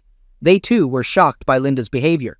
My dad mentioned a headline about Stevens being attacked and executed at his home, which didn't come as news to me. The landline rang, and it was Judy. She inquired about Linda's whereabouts, having heard about Mark's pass away. I confirmed Linda was in the hospital with shock and expressed my reluctance to see her. Judy urged me to support Linda, but I insisted she would never have my support, considering what she had done. The conversation turned heated, and Judy accused me of being a pig before hanging up. I showered again and got dressed to pick up the kids from the sitter around 8 o'clock. When we got home, the kids asked about Linda, and I informed them she wouldn't be there that day. I suggested we carry on with our day, getting dressed for soccer. I took them to the soccer complex for their noon and 1:30 games. I relaxed while watching them play, and afterward, we enjoyed ice cream before heading home. Upon returning, I found messages on my muted cell phone. One from Linda's parents stated she was at St. Jude's Hospital, non-communicative. Another from a doctor at the hospital requested a call. One was from Judy telling me Linda was with the police and not talking to anyone. She said I should probably cool off and bring the girls to see her. I called the girls downstairs, explaining that their mom was in the hospital, emotionally damaged, but not physically injured. They wanted to know what happened. I told them, your mom went off with a famous football player to his house to have lovemaking last night. There's no other way to say this. I thought about keeping it from you, but I figured you'd find out when she was there. Someone attacked the football guy, but apparently not her. But she must have found him or something, because she is in the hospital in shock. They hesitated about visiting her, but I instructed them to get dressed, and we proceeded to the hospital. I called Dr. Laura Thompson again, who conveyed that Linda was traumatized and currently in a catatonic state. Inquired about bringing the kids. She hesitated. The doctor asked if I planned to see her. I expressed reluctance. I suggested bringing the girls if it might help. Did they know about the circumstances? Referring to Linda's involvement with the football guy? Yes. I informed the doctor that the girls were dressed and ready to come if she believed it might aid Linda. She agreed to meet us at room 3 in 30 minutes. At the hospital, Dr. Thompson, a psychiatrist in her late 30s, spoke briefly with us before addressing the girls. She explained their mother's severe shock and apparent disorientation, suggesting that seeing the girls might be beneficial. The girls expressed a desire to see her. I accompanied them to the door and looked in. Linda sat in bed, staring at a TV with cartoons. Tentatively, the girls approached. Laura, the oldest, touched her hand and called her mom. Shelley followed, but there was no reaction. Shelley started to cry. I comforted her, picked her up, glanced at Linda Northing, and took Laura's hand to lead them out. I mentioned that we had tried. Laura asked if Linda would wake up. I assured her that she would eventually, and suggested they might visit her again soon. Shelley whispered, asking what if she doesn't wake up. Reassuringly, I said she will. I know it. Maybe. Slowly, the doctor stated, Girls, I will surely let you know when she comes back from this. We left the hospital. Both girls were crying in the car. I questioned whether I should have taken them, desiring to see if their presence would help Linda. Despite my callous reaction to her infidelity, I hadn't wished this upon her. I felt remorseful, though she deserved to suffer not like this. I felt some tears on my cheeks. Back home, I made eggs and toast for them to eat, intentionally involving them in the cooking to lift their spirits. Then, I put on a movie for them. In my office, I called a friend, a public defender, seeking information on what happened at Stevens's house after I left. He couldn't obtain police reports, but suggested ambulance run reports might be publicly available. I asked him to get that if possible, and we hung up. In the living room, I watched the movie, pondering what might happen in an hour. My lawyer friend called back, emailing me the ambulance run, revealing a distressing situation. I shared details of the police visit. He stated that if security showed no one coming or going, I likely didn't need to worry. However, he cautioned about potential police actions and recommended a lawyer if needed. Though I believed I didn't need a lawyer, I called the recommended woman. After reviewing the ambulance report, police found Linda with Stevens's head cradled in her lap, covered in blood, dressed in a thin robe, chanting "no" repeatedly. The police took her to the hospital, where she remained unresponsive. An officer had asked if she saw who did it, but she provided no response. This sickened me, making me wonder if she would ever recover. I researched PTSD, having done so before. Specifically, I explored shock-induced catatonic states, noting recovery from the catatonic state but potential long-term effects of PTSD. Lawyer Joan Drake scheduled a Monday morning appointment at 9:30, providing her cell number for early police contact, though none occurred. On Sunday, the girls and I lounged, attempting to reassure them about Linda's eventual return and acknowledging she might still need our help. I wondered about Linda's reaction to me, doubting she had witnessed anything significant. If she did, it would likely be a person in black with a mask, though assumptions were uncertain. I didn't think she had any experience with me that would lead her to seriously consider me capable of what I did. Monday, After sending the girls to school, I monitored local news coverage of Stevens's end of life. Linda's name wasn't mentioned, but it was known he hosted a married woman during the attack. Police were called by a neighbor in response to Linda's screaming. So far, no one but the authorities had connected Linda or me to the liquidation, but I thought that would change in time. Joan Drake, a nifty-looking blonde of maybe 45 years, heard the story, received the ambulance report, and was appalled. After sharing the security video's integrity, I requested my computer's return for work, providing a retainer. Joan called the police station, requesting Detective Asper for its retrieval. I had previously looked up PTSD, and for me, I researched shock-induced catatonic states. It seemed that people typically recovered from the catatonic state, but might be affected for years by PTSD. The lawyer, Joan Drake, made an appointment for me to see her that Monday morning at 9:30. She gave me her cell number in case the police came earlier, but they didn't. She insisted that I had enough time to see if it had been altered, assuring me that I knew it hadn't. I agreed, stating, "Okay, I'll send someone tomorrow morning to get it from you." "No, I'll send someone from the office." I shook my head, indicating he won't be coming. She nodded in understanding. "Okay, he'll be there, 9 o'clock. When she was off the phone, I conveyed to her that I wouldn't talk to the cops and that I'd have a phone with me to record the discussions, if any. I departed that afternoon. Upon the girls' return from school, they immediately inquired about Linda. Earlier, I had contacted the doctor, but there was no significant change. They dove into their homework, and later, we ordered pizza. Jokingly, I mentioned that if their mom didn't return soon, I'd have to learn how to cook, which elicited laughter. However, I'm actually quite skilled in the kitchen, just not accustomed to cooking at home often.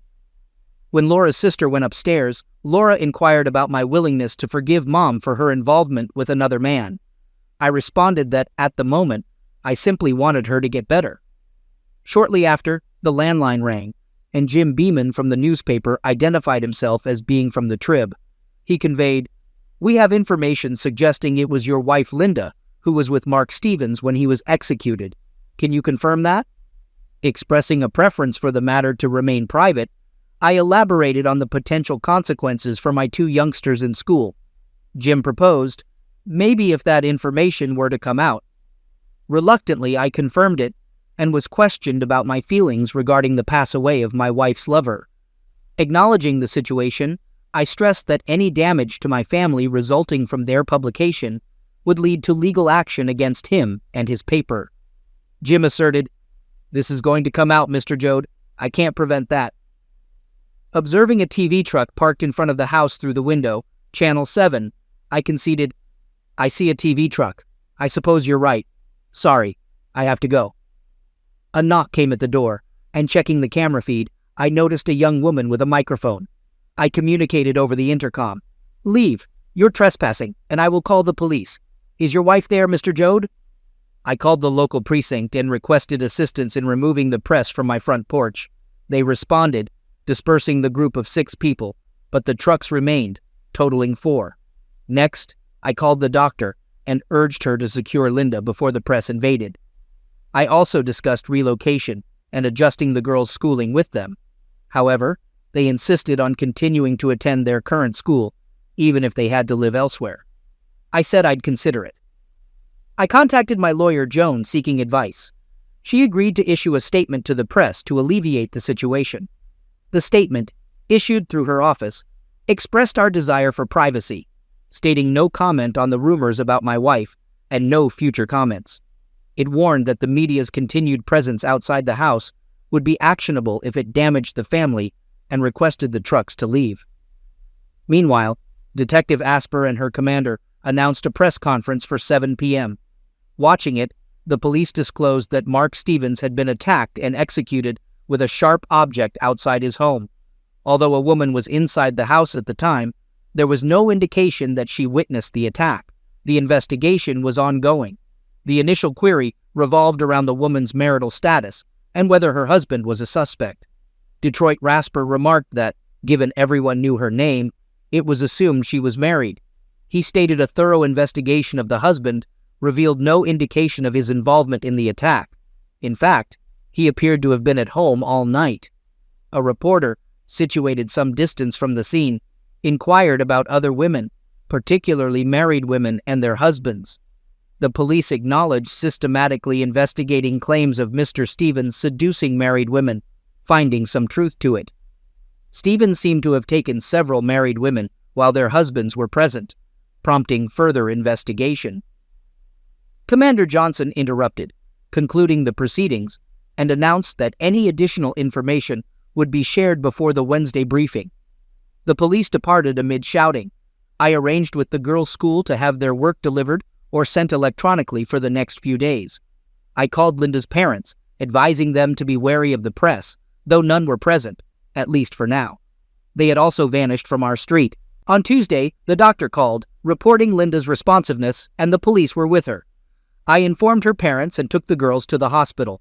Upon our arrival, the police were just leaving.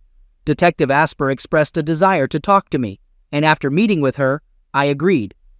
Linda appeared dazed, exchanging greetings with the girls through smiles and hugs, but her acknowledgement of me seemed minimal. The girls provided updates on the TV trucks and school, yet Linda appeared to drift off, prompting the doctor to suggest letting her rest. While her parents conversed with the girls, I engaged in a conversation with Detective Asper. Asper remarked that she seemed to be recovering. I responded, stating that maybe she was, but I didn't really know. I asked if he planned to take her home until she recovered.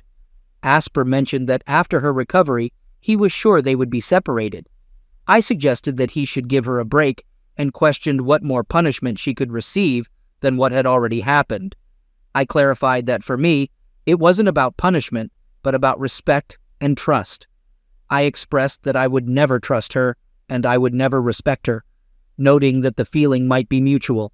Asper smiled, suggesting that she might fear me and I might not be trusted either. He accused me of trying to provoke him, stating that he knew he had nothing to do with Stevens getting attacked. He acknowledged my Army background and formidable reputation in the service, speculating that maybe a regular guy couldn't have done it, but perhaps I could have. I insisted that I didn't, emphasizing that we had home security footage from Stevens's house. Asper dismissed it as not his problem, asserting that he wasn't there, and concluded with a veiled threat, saying he'd be seeing me around. In the next few days, Linda gradually exhibited normal behavior. I took the girls daily, but didn't spend much time in the room with them. On the fourth day, Linda was set to be discharged. She requested a private conversation with me, and I sent the girls out. She apologized for her actions, acknowledging that embarrassing me like that required more than a simple apology. Linda expressed her desire to come home when released. She noted the media presence and their potential disruption to the girls' lives, suggesting she could sneak out. I gave her a long look, stating that she was good at sneaking out. She didn't look up and mentioned checking with security. I acknowledged that I couldn't say I wanted to be around her, but for now, I had little choice. I expressed that I didn't mean for her to be hurt and shared my thoughts on her actions. When asked about whether Stevens had slept with her, Linda replied that they were undressed in bed when the commotion started. I stared at her and knew she was lying. I couldn't say I believed her or would believe anything she told me. Trusting her again was out of the question. I suggested that we see how things go, but made it clear that I couldn't trust her again. Despite all this, I expressed my love for her and walked out. Later, I went to the hospital security office to arrange for a car to pick Linda up behind the building and take her to my house at 4 p.m. The plan went off without a hitch, and she arrived home around 4:45. The kids and her parents were there with me. I had set up a bed in my office for myself, while Linda would sleep in our room. The rest of the day was very awkward. Linda, her mom, and the kids played Monopoly in the living room. Her dad and I went to the patio to talk. John asked what I was going to do. I admitted that I didn't really know, but the odds were that we were finished. I encouraged him to try to forgive, emphasizing the long history of love between them and their wonderful family. John expressed doubts about their long-standing love, questioning Linda's actions. He was particularly troubled by the fact that she said they didn't have closeness. I acknowledged her statement, but emphasized the uncertainty, given the amount of time they spent together. I suggested it might make a difference if protection wasn't used and raised concerns about potential consequences, like diseases or pregnancy. John didn't find the thought pleasing, and agreed to let Linda stay for the time being, but advised me to find another solution soon. We returned inside, ate pizza, and her parents went home. As far as I knew, they did not discuss the Mark situation with her. While putting the girls to bed, Laura asked Linda why she went to have lovemaking with Mark. Linda apologized, admitting her weakness and wrongdoing. Laura expressed confusion about Mark, stating he wasn't their daddy, and promised to discuss it later when she knew more. The girls went to bed, and Linda went to the kitchen.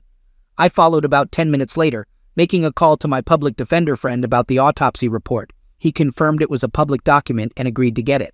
Linda, drinking a Pepsi, asked if I would be sleeping in our room. I replied, "No, the office."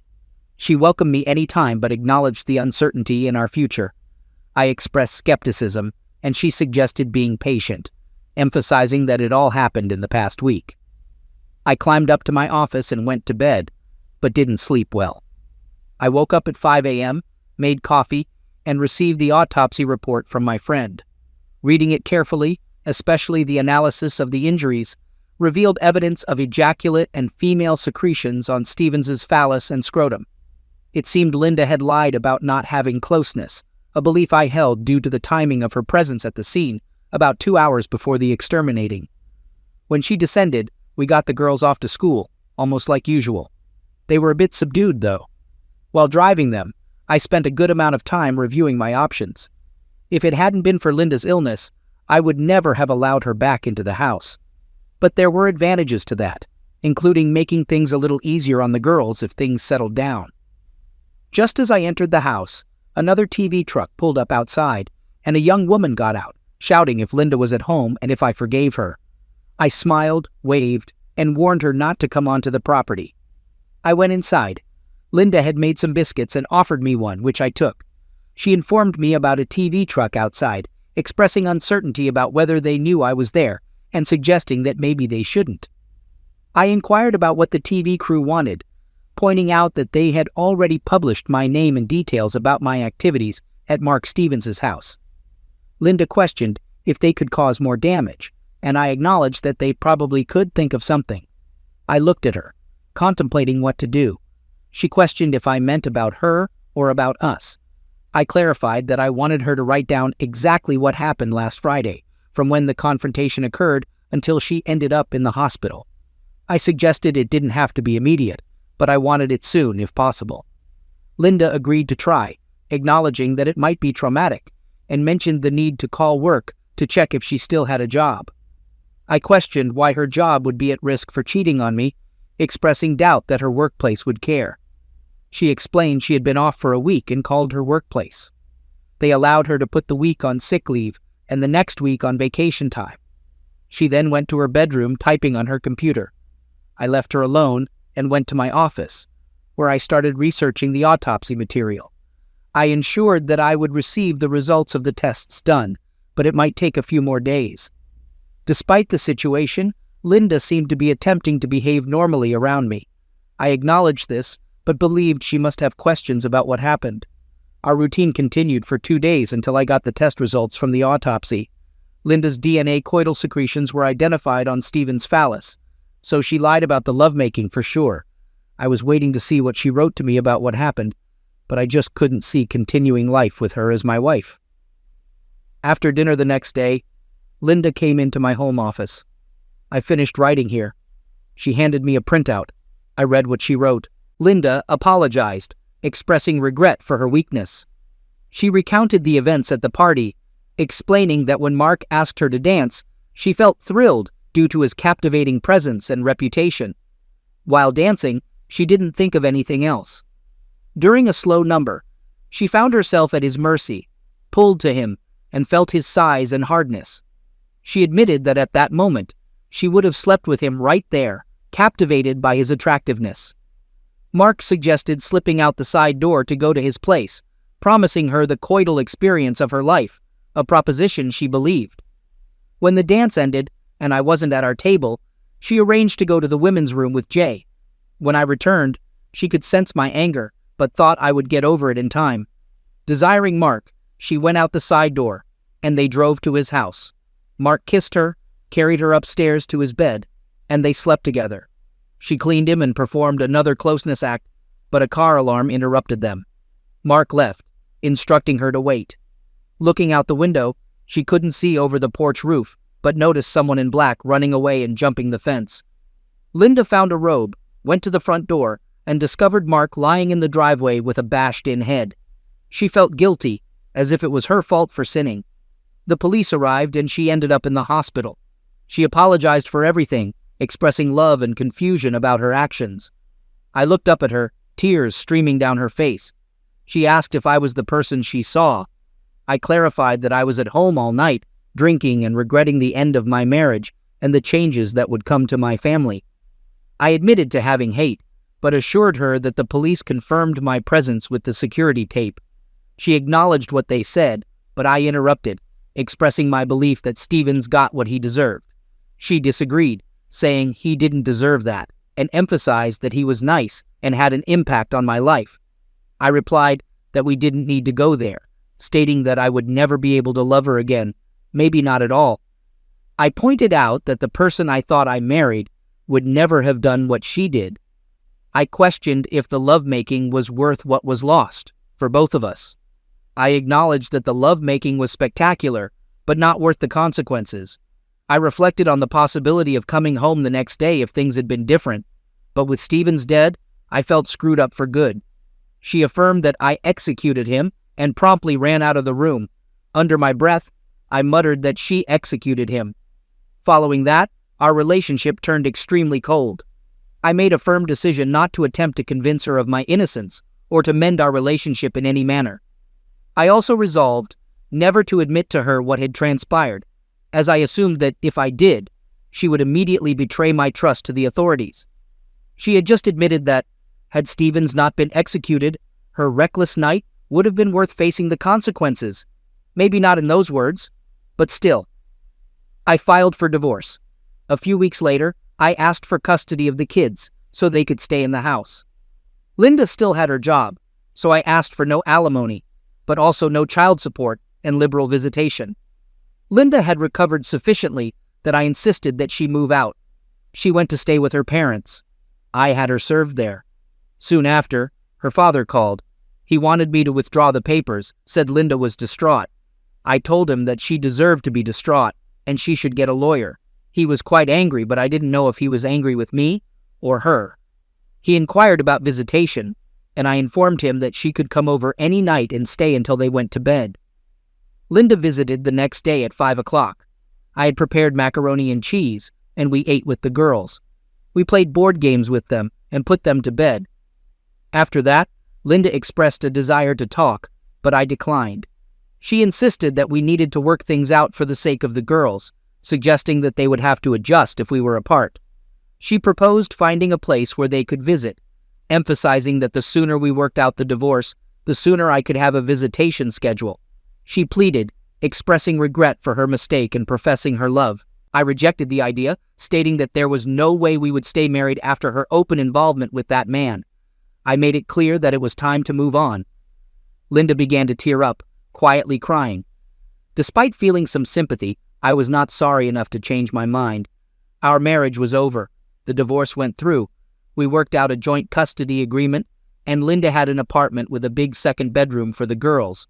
The two of us settled into a distant but amicable relationship, focused on the girls. After about 4 months, I began to date women from our circle and from work, knew that I was unattached, and I seemed to attract their attention. When Linda had the girls, I brought several women home for the night. None of them lasted too long, though, but the lovemaking was usually good and sometimes great. I stayed away from married women, although some of them seemed anxious to be with me, but after my experience, I thought it immoral to do that. Linda was good with the girls, and not so good by herself. She was taking antidepressants and sleeping a lot, but she managed to go to work and do her job. I was told by her parents and the girls that she was not dating. 10 years on, Shelley went off to college today. Laura was to go to her junior year. The two of them had gotten used to the joint custody arrangement and seemed to do quite well. They both dated in high school and presumably in college. For Laura, I've had a long-term relationship with a younger woman named Cody, whom I met at a bar one night. Like me, she was divorced, with 2 children at home, and her husband had moved to the West Coast. We met when she was 35, and her kids were in high school, twins in their sophomore year, heading off to college. She and I moved in together at my house. I loved her. She was lively and smart, and the lovemaking was great. While she might not have been as much of a beauty as Linda, she was pretty, and guys paid attention to her when we went out. I informed her early on about all the commotion surrounding Mark Stevens's pass away, without revealing how he had died. The publicity eventually subsided, and no one was ever arrested or charged. One Saturday, Detective Logan showed up at my house, and I invited him in. I was home alone. He mentioned his recent retirement and expressed his happiness about the good pension. I congratulated him and asked why he was there. He admitted that he became convinced I executed the man, adding that the man deserved it, though maybe not my wife. I denied any involvement, and Logan congratulated whoever did it. I questioned why he thought Linda didn't deserve it. Logan explained that it was just one night, and Linda did what many married women might do when someone came onto them. He suggested that if it had been a discreet meeting, perhaps we could have gotten over it, but it was too in our face. I inquired about his partner, and he shared that she was now a captain, a real go-getter. We shook hands, and he left. Regarding Linda, she eventually made a partial recovery. We rode together when I took Shelley to school. On the way back, I asked about her well-being. Linda mentioned she was okay and had a boyfriend, somewhat like a friend with benefits. I confirmed that Cody and I were together, and we might move in together once her kids went off to school. Linda whispered that she wished none of it had happened, expressing regret for the missed opportunity to be empty nesters and have some real fun. She apologized, and we both ended up crying. Later, she moved into her friend's apartment, but I didn't think she ever fully recovered from that night, and perhaps I hadn't either. I admitted to never regretting dealing with the man, believing it might have saved many marriages, an effective altruistic deed. Story 4. As a child, I often marveled at how deeply one could sink into their own thoughts, as if diving into an endless void. I would spend hours lost in my imagination, wondering how the world might look if everything were wiped clean, if nothing remained but the sheer fact of existence. It was just a whimsical game back then, but as the years passed, I began to sense something shifting within me. Instead of clear memories, fragments would surface, disconnected and elusive, like pages torn from a book I couldn't piece back together. It wasn't just the memories themselves, it was the unsettling sensation that they were slipping through my grasp, replaced by an ever-expanding emptiness. Sometimes I questioned whether these gaps were my mind's way of shielding me, a protective mechanism against something too overwhelming to face. But the more I pondered, the more I felt that this emptiness wasn't a retreat. It was an invitation, a doorway to something far greater, though I lacked the courage to step through. The void was complete, an all-encompassing darkness. Oddly, I wasn't afraid, though some part of me thought I should be. Fear felt distant, as if unable to reach me, leaving behind a peculiar emptiness. Where was I? The sensation reminded me of being in a sensory deprivation chamber. Perhaps that's exactly where I was. I strained to remember how I'd arrived here, but my mind was a blank slate. The absence of memory sparked a faint flicker of unease, but it was fleeting, too far removed to take hold. The darkness itself was strange. I tried moving my eyes, but there was no change, no shadows, no outlines. I attempted to turn my head. Still, nothing. For all I knew, I could be spinning wildly, yet the static blackness offered no evidence of movement. An absurd image of my head whirling on a turntable flitted through my thoughts. At least it was something. Anything to think about. Time stretched endlessly. Perhaps I drifted into sleep, though I couldn't be certain. The unyielding darkness made such distinctions irrelevant. Frustration welled up as my attempts to summon memories yielded nothing. Who was I? Where was I? Resignation was infuriating, but giving up seemed inevitable. Maybe a new tactic was in order. If I couldn't remember who I was, could I focus on something more elemental, more foundational? I latched onto a simple, crystalline idea. I think, therefore I am. The thought brought comfort, but also an odd sense of detachment. The idea wasn't mine, though I couldn't explain how I knew this. Frustration simmered again, and I let it linger, futile as it seemed. Who was I? What was I? The questions spiraled, but I ignored them. Chasing answers had led nowhere. and frustration wasn't worth repeating. Instead, I shifted focus to the act of thought itself. How did I understand the words I was forming? Abstract meanings led to concrete concepts. What if I leaned into the tangible? A new clarity surfaced. I pictured a diagram from a biology textbook, something about the brain. Books. I loved books. Shelves upon shelves of them in a library waiting to be explored. That memory was oddly comforting, though it raised more questions. Why did I love books? Who had I been in that moment? The floodgates opened. Images and associations poured in, a red bus kissing someone on the back seat, her lips warm and soft. Her name eluded me, as did mine, but the memory glimmered vividly before fading like smoke. My mind buzzed with fragments. Was I dreaming? Oversleeping?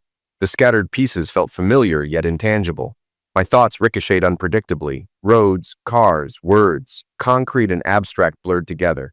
Euphemisms surfaced, purple prose and fragments of historical context. I mentally shrugged off the rabbit trails. Then something shifted.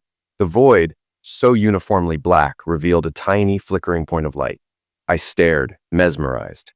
Fear lingered at the edge of awareness, but I couldn't look away. The light remained, steady and unchanging at first. Over time, it grew, a line, then a shape, until it resolved into a string of glowing pearls. Each bead shimmered with an otherworldly radiance, beautiful and hypnotic. The string expanded, filling my vision.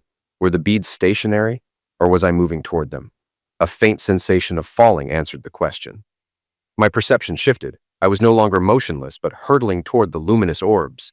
As I neared, the beads transformed into bubbles, and within each one, I glimpsed people.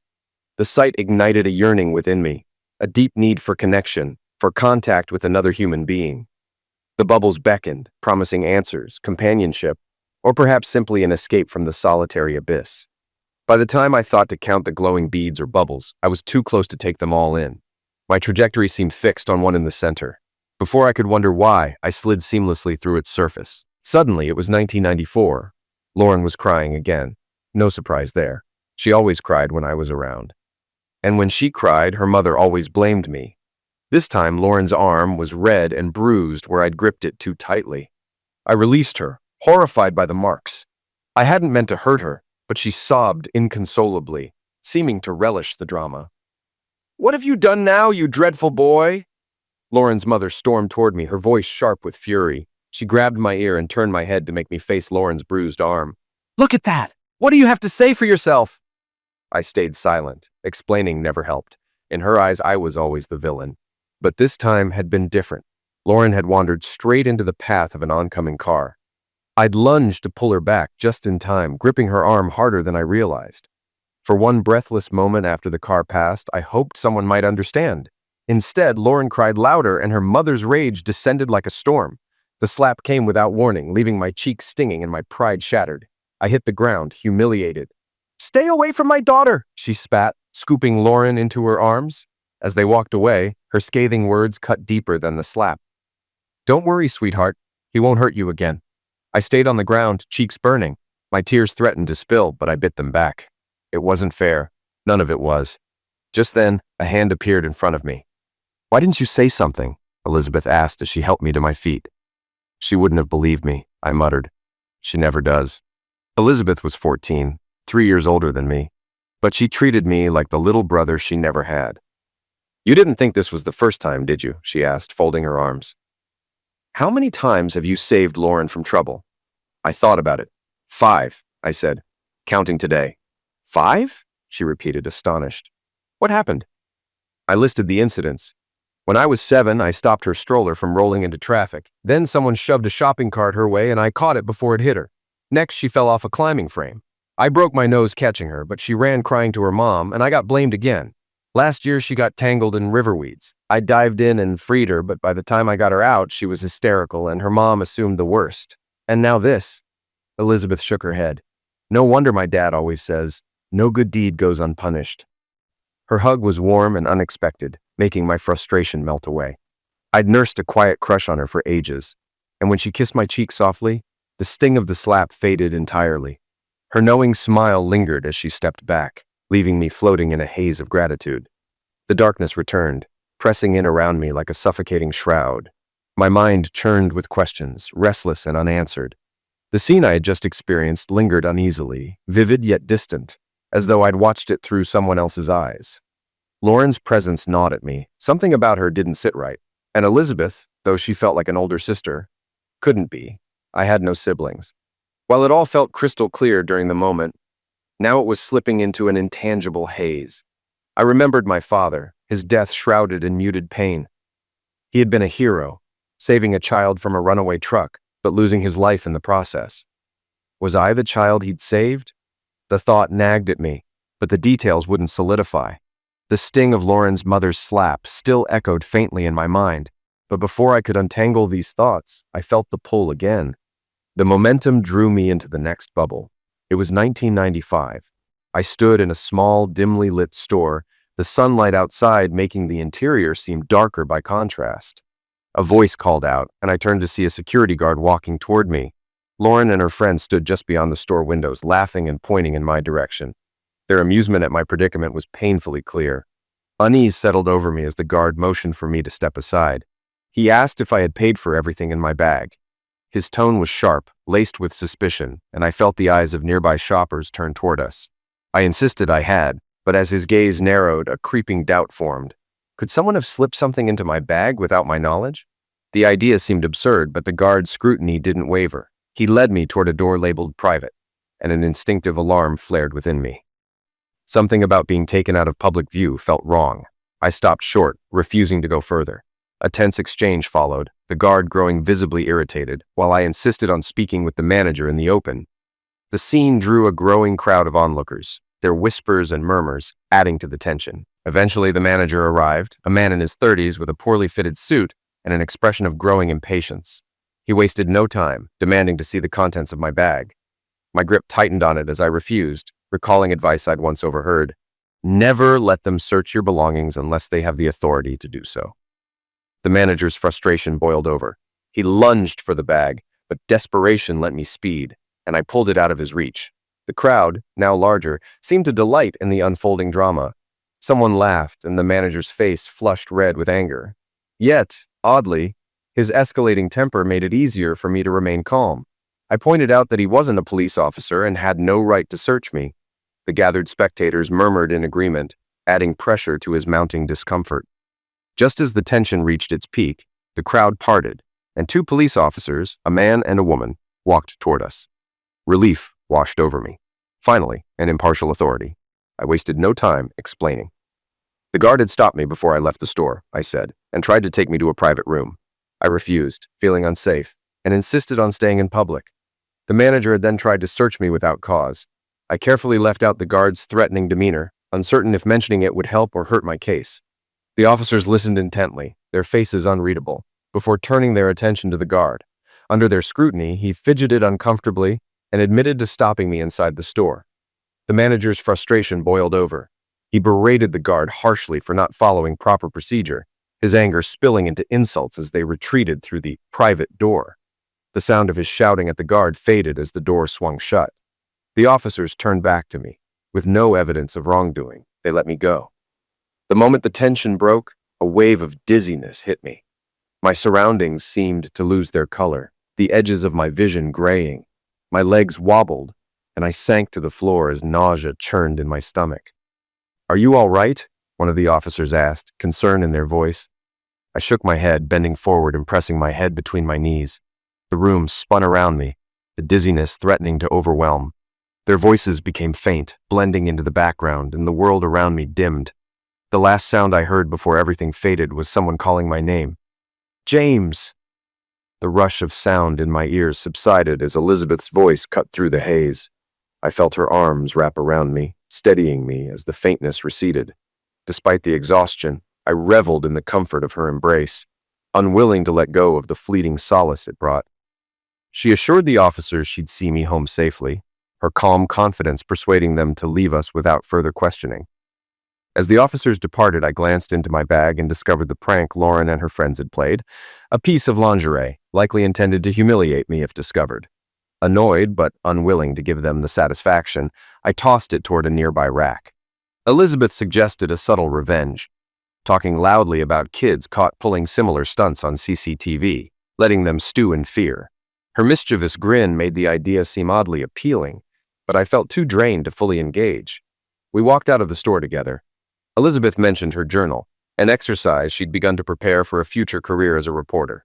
She enjoyed reflecting on past events to see if she could make mundane days sound interesting. Today, she assured me, was far from boring. Her laughter lifted the tension, though I remained lost in thought. The gaggle of girls outside scattered as we approached, but Lauren's gaze lingered on me. For once, she wasn't crying, though her stare carried a quiet weight I couldn't interpret. The blackness returned as we left, though it felt less absolute, more permeable, as if cracks were forming in its suffocating surface. I reflected on the scenes I'd experienced, trying to piece together the threads. Elizabeth and Lauren were constants, but everything else felt disconnected. If this was virtual reality, it was unlike anything I'd ever imagined. How could it capture emotions and thoughts so vividly? A disturbing realization loomed, one I tried to push away. This wasn't VR. The thought clung stubbornly, refusing to let go. Was I dead? It seemed ridiculous. What was death supposed to feel like anyway? As I drifted in this uncertainty, a new scene began to form. The year was 1996. From my hiding spot among the trees, I watched in horror as Lauren grabbed the half-empty bottle of brandy and took a long swig. She and two friends had been sneaking drinks for over an hour, pretending to be more intoxicated than they were. The other girls egged her on with jeers and dares, their voices loud and mocking. Lauren, however, wasn't faking. The brandy spilled down her chin as she drank, and her coordination was rapidly unraveling. I'd followed them after seeing them steal the bottle, hoping to intervene before things got out of hand. But now, with half the bottle consumed in one gulp, it was clear I had waited too long. Alarmed, I stepped out of the shadows. The other girls screamed in surprise and ran off, leaving Lauren swaying unsteadily. She mumbled something incoherent and dropped the bottle, glass shattering against the ground. Panicking, I grabbed her by the shoulders. I couldn't leave her alone, but waiting for an ambulance seemed impossible. She needed help now. I remembered something about inducing vomiting to prevent alcohol poisoning, and hesitated only briefly before forcing her forward and using my finger to trigger her gag reflex. She resisted weakly but soon vomited violently, expelling the alcohol along with her last meal. Predictably, I ended up covered in the mess, while Lauren remained relatively unscathed. I let out a mirthless laugh at my misfortune. No matter how hard I tried to help, things always seemed to turn against me. Before I could collect my thoughts, a voice cut through the clearing. My heart stopped momentarily, expecting Lauren's mother. Instead, Elizabeth emerged from the shadows. "What are you doing to her?" she demanded, suspicion tempered with concern. Unlike most people, Elizabeth didn't automatically assume I was in the wrong, though she wasn't naive about my capacity for mischief. Quickly, I explained the situation, emphasizing Lauren's reckless drinking and my attempt to stop the alcohol from harming her. Elizabeth assessed the scene with a calm practicality that steadied my nerves. She agreed to call an ambulance while I prepared to take Lauren home. Her sharp gaze softened as she looked at me. "You followed them to keep her safe, didn't you?" she asked. I shrugged, unsure of my motivations. Elizabeth sighed. "You should have told someone, but at least you were here when it mattered." She left to find help, and I steadied Lauren as we prepared to leave the clearing. The mess on my clothes, the exhaustion in my limbs, and the weight of responsibility pressed heavily on me, but there was no time to dwell. This time, at least, I'd done something right. Elizabeth darted off to find a phone, leaving me with a teary, unsteady Lauren. Her crying had begun in earnest, and I couldn't help but wonder how long it would take for her mother to turn up and unleash her wrath. That thought jolted me into action. I urged Lauren forward, guiding her through the trees until we emerged into the open field behind our houses. Relief washed over me when I saw no one around. Maybe, just this once, I'd escape blame. That hope was short-lived. A voice screeched from across the field, "Take your hands off my daughter!" Lauren was yanked from my grasp by another adult and ushered toward her home. Before I could react, her mother descended on me. With a shove, she sent me stumbling to the ground, her words laced with venom. "You're filthy drunk and covered in vomit. You're disgusting," she spat, as a small crowd of teenagers gathered to jeer. The situation spiraled out of control, and I braced myself for what would come next. Just then, an ambulance pulled up, its lights cutting through the tension. The paramedics arrived, their calm professionalism a stark contrast to the hostility around me. Ignoring Lauren's mother's tirade, one paramedic gently addressed me, coaxing me toward the ambulance. Desperate to escape the crowd, I nodded and followed, my exhaustion evident. Elizabeth appeared, breathless but determined, demanding to know what had happened. I recounted the events tersely, Lauren's reckless drinking, her mother's wrath, and the angry mob that almost turned on me before the medics intervened. Elizabeth, ever my defender, stepped in to clarify that I wasn't the drunken culprit. "He made her sick to save her," she said fiercely, glaring at anyone who dared doubt me. The paramedics, initially skeptical, softened as the story unfolded. "You probably saved her life," one of them admitted, though they added with gallows humor that next time I should stand behind the person before making them vomit. Their words offered a glimmer of reassurance, though I still wasn't certain I'd done everything right. After giving them Lauren's address, I watched them head off, bracing themselves for the inevitable clash with her mother. Elizabeth turned to me, wrinkling her nose at my state. "That makes 7?" she teased, referencing the number of times I'd gotten entangled in Lauren's disasters. I laughed weakly and asked if I could use her garden hose to clean up before heading home. By now, Lauren's mother had likely spread her version of events, and I doubted my own mother would take my side. Elizabeth chuckled and led me toward her house, calling me a hero as she did. Her humor lightened my mood, but as I scrubbed away the stench of the ordeal, a sense of inevitability lingered. No matter how often I tried to help, chaos always seemed to find me. The blackness enveloped me again, less oppressive now, as if the memories I was reliving were breaking through. I recognized a pattern. These weren't random visions, but key moments from my past, unfolding with a clarity I hadn't possessed at the time. Yet being an observer in my own life was far from satisfying. I longed to influence events, to do more than watch. As I drifted in the void, I pondered what it meant. Was this some kind of purgatory? A near-death experience? Or had I crossed into something final?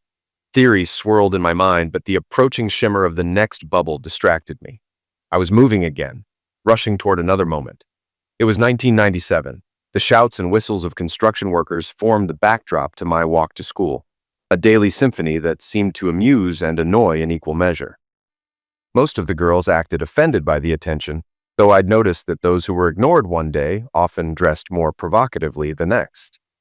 It had become a game for me, spot the girl seeking validation. That day, it was Sarah, one of Lauren's friends, who'd gone all out with a mini skirt and crop top. The whistles grew louder as she passed the construction site, but it seemed to unsettle Lauren. She stopped to adjust her shoes, then discreetly rolled the waistband of her skirt to shorten the hemline further. As a shaft of sunlight illuminated her, I noticed a faint glow around her, subtle but distinct. A strange sense of foreboding settled over me, pulling me forward. Amid the noise of whistles and laughter, a worker's shout of warning cut through. I saw the danger before Lauren did, a scaffolding pole teetering, ready to fall. Without thinking, I sprinted the short distance between us and shoved her out of the way, just as the pole crashed onto the pavement where she'd been standing. The glow around her dissipated as quickly as it had appeared, leaving me to wonder what I'd just witnessed. The pole came down fast, and I froze in place, helpless to avoid its trajectory. It smashed into the pavement less than a foot from me with an ear-splitting crash, sending shards of stone flying. Some of the debris struck my face, leaving shallow cuts. The pole tipped sideways, slamming into my shoulder with a force that left it numb. Pain loomed on the edges of sensation, waiting to surface. Lauren, who had scraped her knees when I shoved her out of the way, had begun crying again. Her tears drew a crowd, friends, passers-by, and shocked adults, who gathered around her, fussing and fretting. It was clear that my proximity to an injured Lauren was a dangerous combination. Without waiting for someone to notice me, I eased along the wall, aiming to slip away unnoticed. Just as I rounded the corner, Elizabeth appeared beside me, her voice low and sardonic. "That's number 8, she murmured, referencing yet another time I'd gotten caught up in Lauren's misadventures. She slid her arm around me and steered me away from the scene, the growing noise of the crowd fading behind us. As we moved further from the chaos, snatches of conversation drifted to my ears, fragments of speculation, admiration, and confusion. "He pushed her out of the way," someone said. "Saved her life, I reckon." Another voice asked if I was all right, only to be met with puzzled responses about my absence. Then came the unmistakable tones of Lauren's mother, shrill and accusatory. "Who did this to you? Where is he?" she demanded, the words seething with misplaced anger. Sirens in the distance prompted Elizabeth to quicken our pace. She guided me toward the medical center, her support steady despite my growing pain. The ache in my shoulder worsened with each step, but Elizabeth's proximity was a comforting distraction. I was acutely aware of her scent, fresh and faintly musky, and the warmth of her presence. As my hand rested on her waist, it slipped slightly lower, drawn by the rhythm of her stride. She glanced at me with a teasing smile. "Not too injured to test your luck, huh?" she said, but didn't pull away. At the medical center, we were seen quickly. The streets quiet now that the school rush had passed. We concocted a simple story about me falling off a wall and cutting myself on broken glass. The nurse's skeptical glance suggested she didn't fully believe us, but she patched me up all the same. The bandaged shoulder throbbed, a dull reminder of how close I'd come to serious injury. Afterward, we left the center and walked slowly through the empty streets. I insisted Elizabeth leave me at the school gate. Trouble was inevitable, but dragging her into it would only make me feel worse. She hesitated, but eventually relented, leaving me to face the consequences alone. The front door of the school loomed ahead, forbidden to students my age, but sneaking in wasn't an option in my condition. I sighed and pushed it open, resigning myself to the fallout. Back in the dark void, the bubble of memory faded. These relived moments felt vivid, yet detached, like watching an old film where I was both actor and audience. As I drifted, thoughts flitted through my mind, fragmented and strange. Lauren had glowed, hadn't she? A shaft of sunlight had struck her just before the pole fell, creating an ethereal radiance I couldn't forget. It nagged at me, an enigma layered atop an already surreal experience. Questions swirled, fueled by a growing awareness of my predicament. Was this purgatory? A near-death experience? Or something else entirely? I remembered the stories I'd read, of lives flashing before one's eyes and vivid revisitations of the past. This felt different. Being a passive observer to my own memories was frustrating, but I was determined to find meaning in it. The shimmer of another bubble drew me forward, and I plunged into its depths. It was 1998. Raised voices reached my ears before I rounded the corner. A group of bullies had surrounded their latest target, their jeers and taunts unmistakable. A sharp cry of pain quickened my steps, and I sprinted toward the scene, my heart sinking when I saw Lauren at the center of their torment. The group surrounded her, shoving her between them. One person pulled at her hair, while another pushed her roughly. Lauren's face was streaked with tears, her arm held protectively against her side as if it were hurt. For once, I couldn't blame her for crying. I barreled into the circle without thinking, pulling her into my arms. The gang froze in surprise, their usual rhythm disrupted. Seizing the moment, I squared my shoulders and prepared to hold them off for as long as I could. "Get lost!" I shouted, hoping to buy enough time for someone else to intervene, or for Lauren to escape. The gang's leader, a tall, heavy-set girl with a reputation for toughness, stepped forward, sneering. "And what are you going to do about it?" she challenged. The odds were stacked against me, 7 or 8 to 1, but I stood my ground. I just hoped Lauren would have the sense to run when the moment came. She was stunned. This wasn't how these confrontations were supposed to go. Normally, threats would make the victim beg or flee, and someone would inevitably get hurt. It was a familiar script, safe, predictable. But this time, her gang was restless. Their previous victim had ended up in the hospital, and while everyone knew who was responsible, proving it was another matter. I stayed quiet, unwilling to give them a reason to act. "Let's take them both," sneered a gangly, acne-ridden boy, his suggestion greeted with murmurs of agreement. The tall girl leading the group hesitated, uncertainty flickering across her face. The tension in the air was palpable, and I braced for the worst. Before anything could happen, a voice shattered the standoff. "Leave her alone!" Lauren's mother stormed into view, yanking her daughter from my arms. Her scorn was sharp, directed at the gang and me alike. "9 of you against one little girl. Real heroes, aren't you?" she spat. Then, without warning, she slapped me hard across the face. "I warned you last time!" she hissed, before stalking away, dragging Lauren with her. Lauren tried to protest. "But Mom, he didn't!" But her words were cut short as the gang turned on me. The first blow knocked me off balance, sending me to the ground. From there, it was all kicks, relentless and brutal. I curled up, shielding my face as best I could, but some strikes still landed. Pain exploded with each connection, especially when a boot caught my ribs. Then suddenly, it stopped. "James!" Elizabeth's voice broke through the chaos.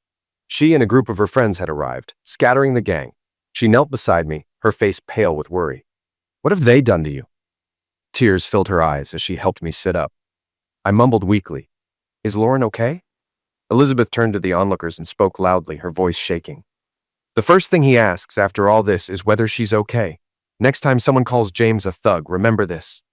The pain in my ribs surged as I tried to stand, and I gasped. "I think I need a hospital," I admitted.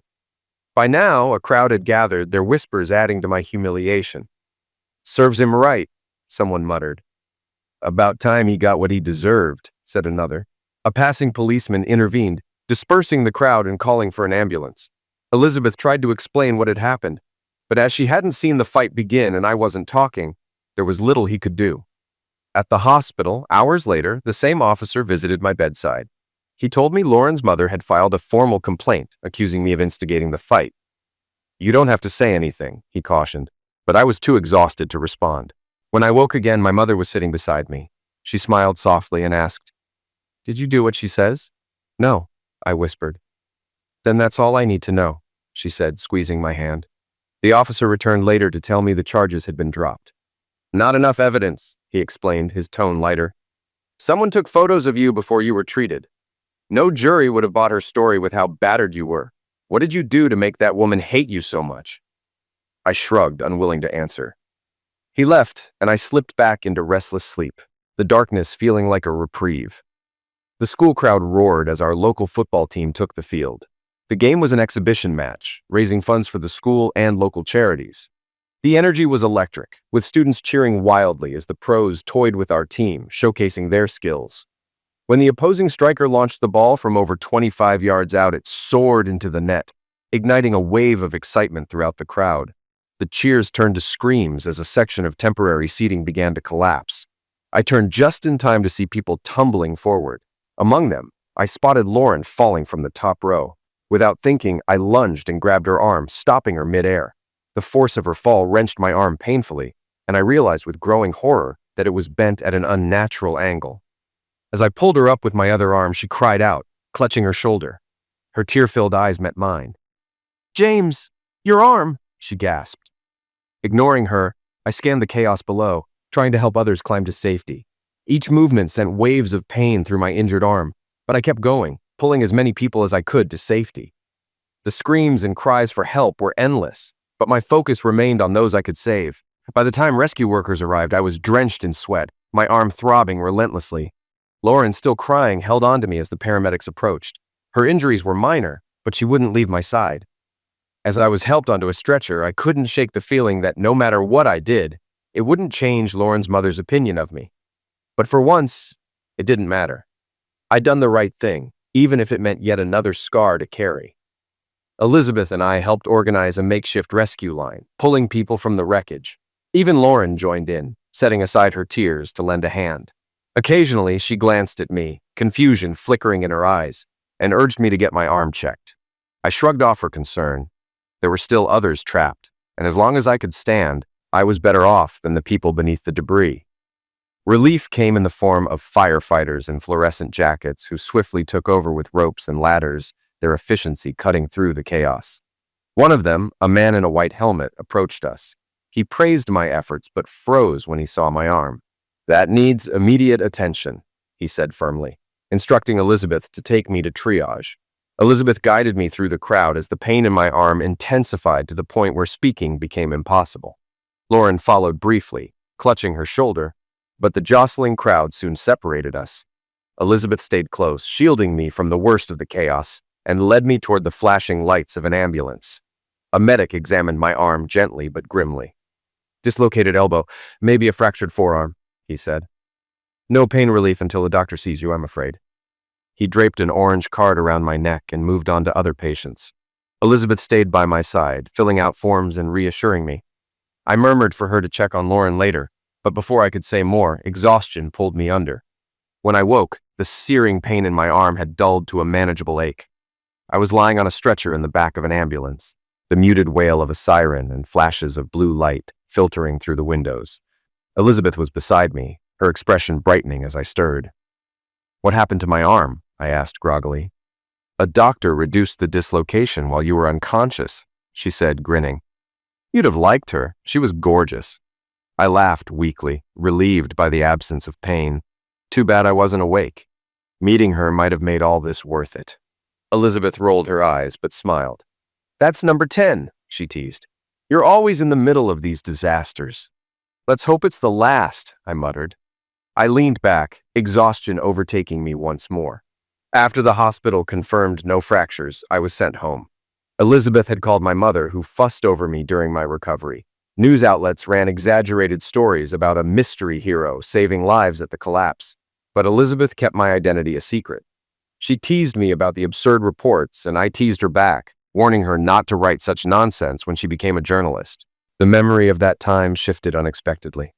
Elizabeth had babysat for my mother one evening during my recovery, and we'd shared a passionate moment, an electrifying kiss, the silken feel of her skin under my hands. I remembered her laughter breaking the tension afterward, her teasing promise that it wouldn't happen again. I longed to relive that moment, but the bubbles seemed determined to show me only chaos and pain. The moon was full, casting a soft glow over the quiet streets. I'd left my friends early, choosing to walk home instead of taking the bus. As I rounded a corner, movement caught my eye. A figure was climbing out of Lauren's bedroom window and onto the garage roof below. I stopped, holding my breath, as Lauren dropped to the ground with surprising ease. In the moonlight, her overalls seemed at odds with her purpose. She pulled them off to reveal a dress so short it barely qualified as clothing, then slipped into a pair of high heels from her pocket. With a quick adjustment of her hair, she strode toward town, her phone pressed to her ear. "It's me, Jack," she said softly. "Yes, I'm on my way. I did what you asked. Just the dress and heels." Her breathy tone sent a chill through me. This wasn't going to end well. I stayed in the shadows, resigned to follow her. Jack, her newest boyfriend, was older and far less naive than the boys she usually manipulated. It was clear from her attire and the excitement in her voice that the power dynamic had shifted. Whatever awaited her that night, I couldn't shake the feeling it wouldn't be good. It was easy to follow her. At first, I darted between shadows, but I quickly realized that sneaking around only made me look suspicious to anyone watching. So I opted to walk casually, keeping a safe distance behind her. Lauren's destination was obvious, the park known for its dark, secluded corners. During the day, it was a haven for kids and dog walkers, but at night, it transformed into a magnet for risky encounters. I watched uneasily as she disappeared through a side gate, the main entrance long locked for the night. After a moment's hesitation, I followed. The moonlight illuminated the park's paths, and Lauren's confident stride was easy to track. While the park wasn't empty, most people there avoided eye contact, busy with their own clandestine meetings. I stayed close but tried to blend in, keeping to the grass. Suddenly she vanished. One moment she was ahead of me, and the next, she was gone. I retraced my steps and spotted faint footprints in the damp grass leading into the woods. My stomach twisted as I followed them.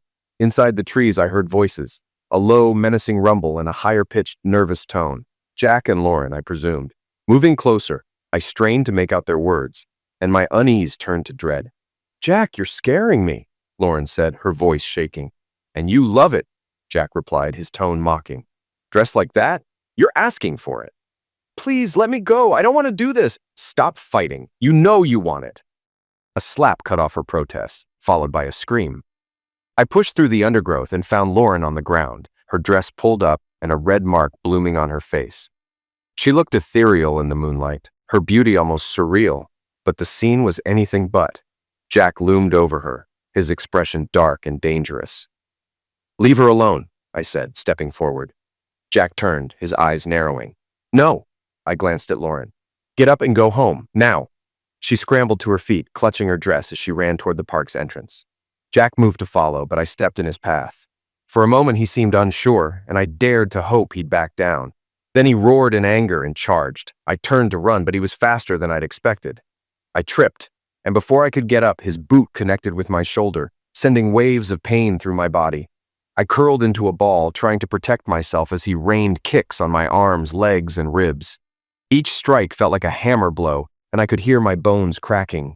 Just when I thought it wouldn't stop, I heard someone crashing through the trees. A heavy branch struck Jack's head, and he staggered. Another blow followed, then another. Dazed, he turned and fled. I looked up to see Elizabeth standing over me, a makeshift club in her hand. Relief flooded me, but the pain was too overwhelming to speak. Elizabeth dropped to her knees beside me, her voice trembling. "Oh, James, what did he do to you?" She tried to keep me awake as sirens approached, her words a lifeline against the encroaching darkness. Paramedics arrived, and their calm efficiency was the last thing I remembered before blacking out. I woke in a hospital bed, tubes snaking out of me in every direction. A doctor, brisk and professional, gave a quick summary of my injuries. a dislocated arm, fractured ribs, and internal bleeding that had been controlled without surgery. My mother sat beside me, her expression a mixture of relief and worry. "I'm sorry, Mom," I said weakly. "I didn't have a choice." "I know, James. Elizabeth told me everything. You were brave, but I wish you didn't have to get hurt." She explained that they'd kept the incident quiet to avoid involving Lauren and her mother. I agreed.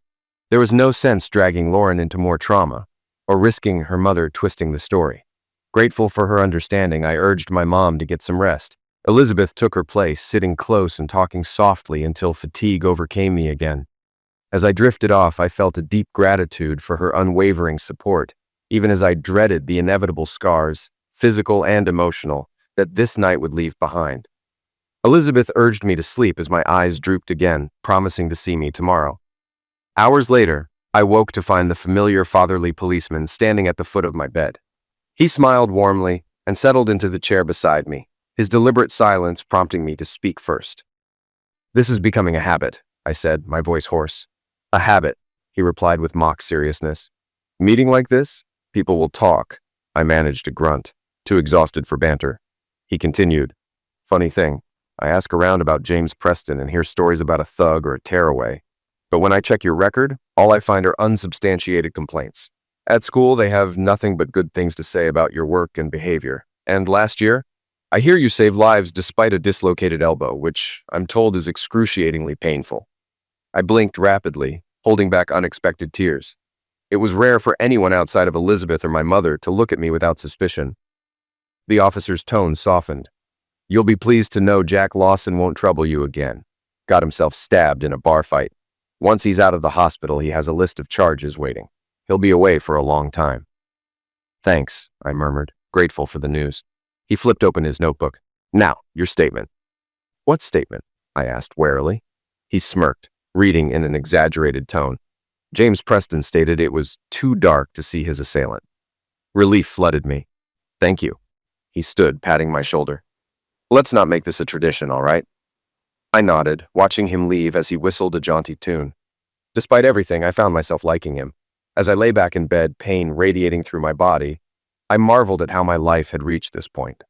If it wasn't Lauren's mother targeting me, I was getting injured in some misadventure.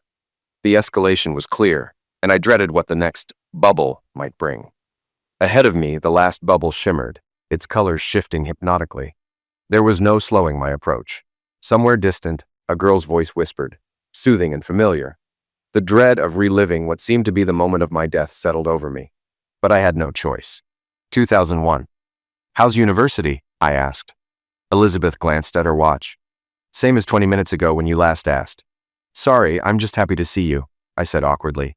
"It's been so long since I've talked to someone who doesn't hate me." She smiled sympathetically. "No let up then?" "Not much," I admitted. "Lauren's mother seems quieter now, but it's always something." Elizabeth studied me, her concern evident. "What are you going to do?"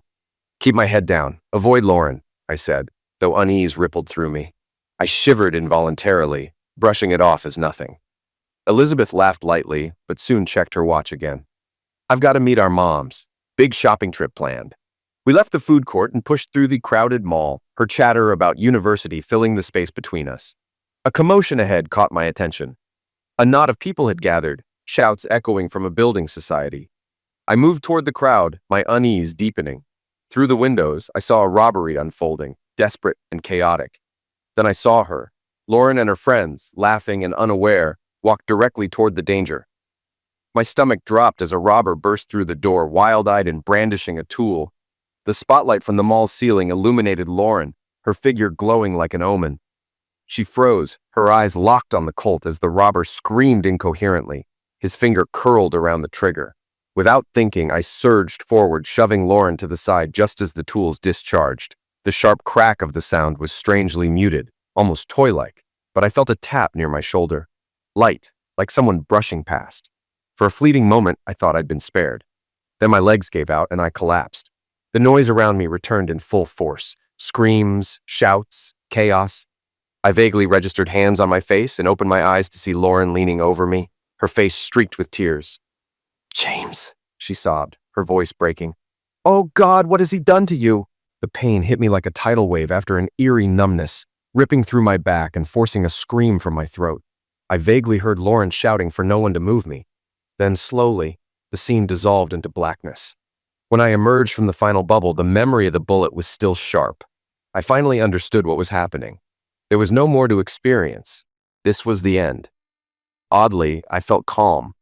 Maybe it was the inevitability or maybe something inherent in the process. But I was grateful. Calm was better than panic. I reflected on my life. Despite everything, I'd made a difference. Lauren's life could have been drastically worse without my interventions. Dead, disfigured, or with a ruined future. That was worth something.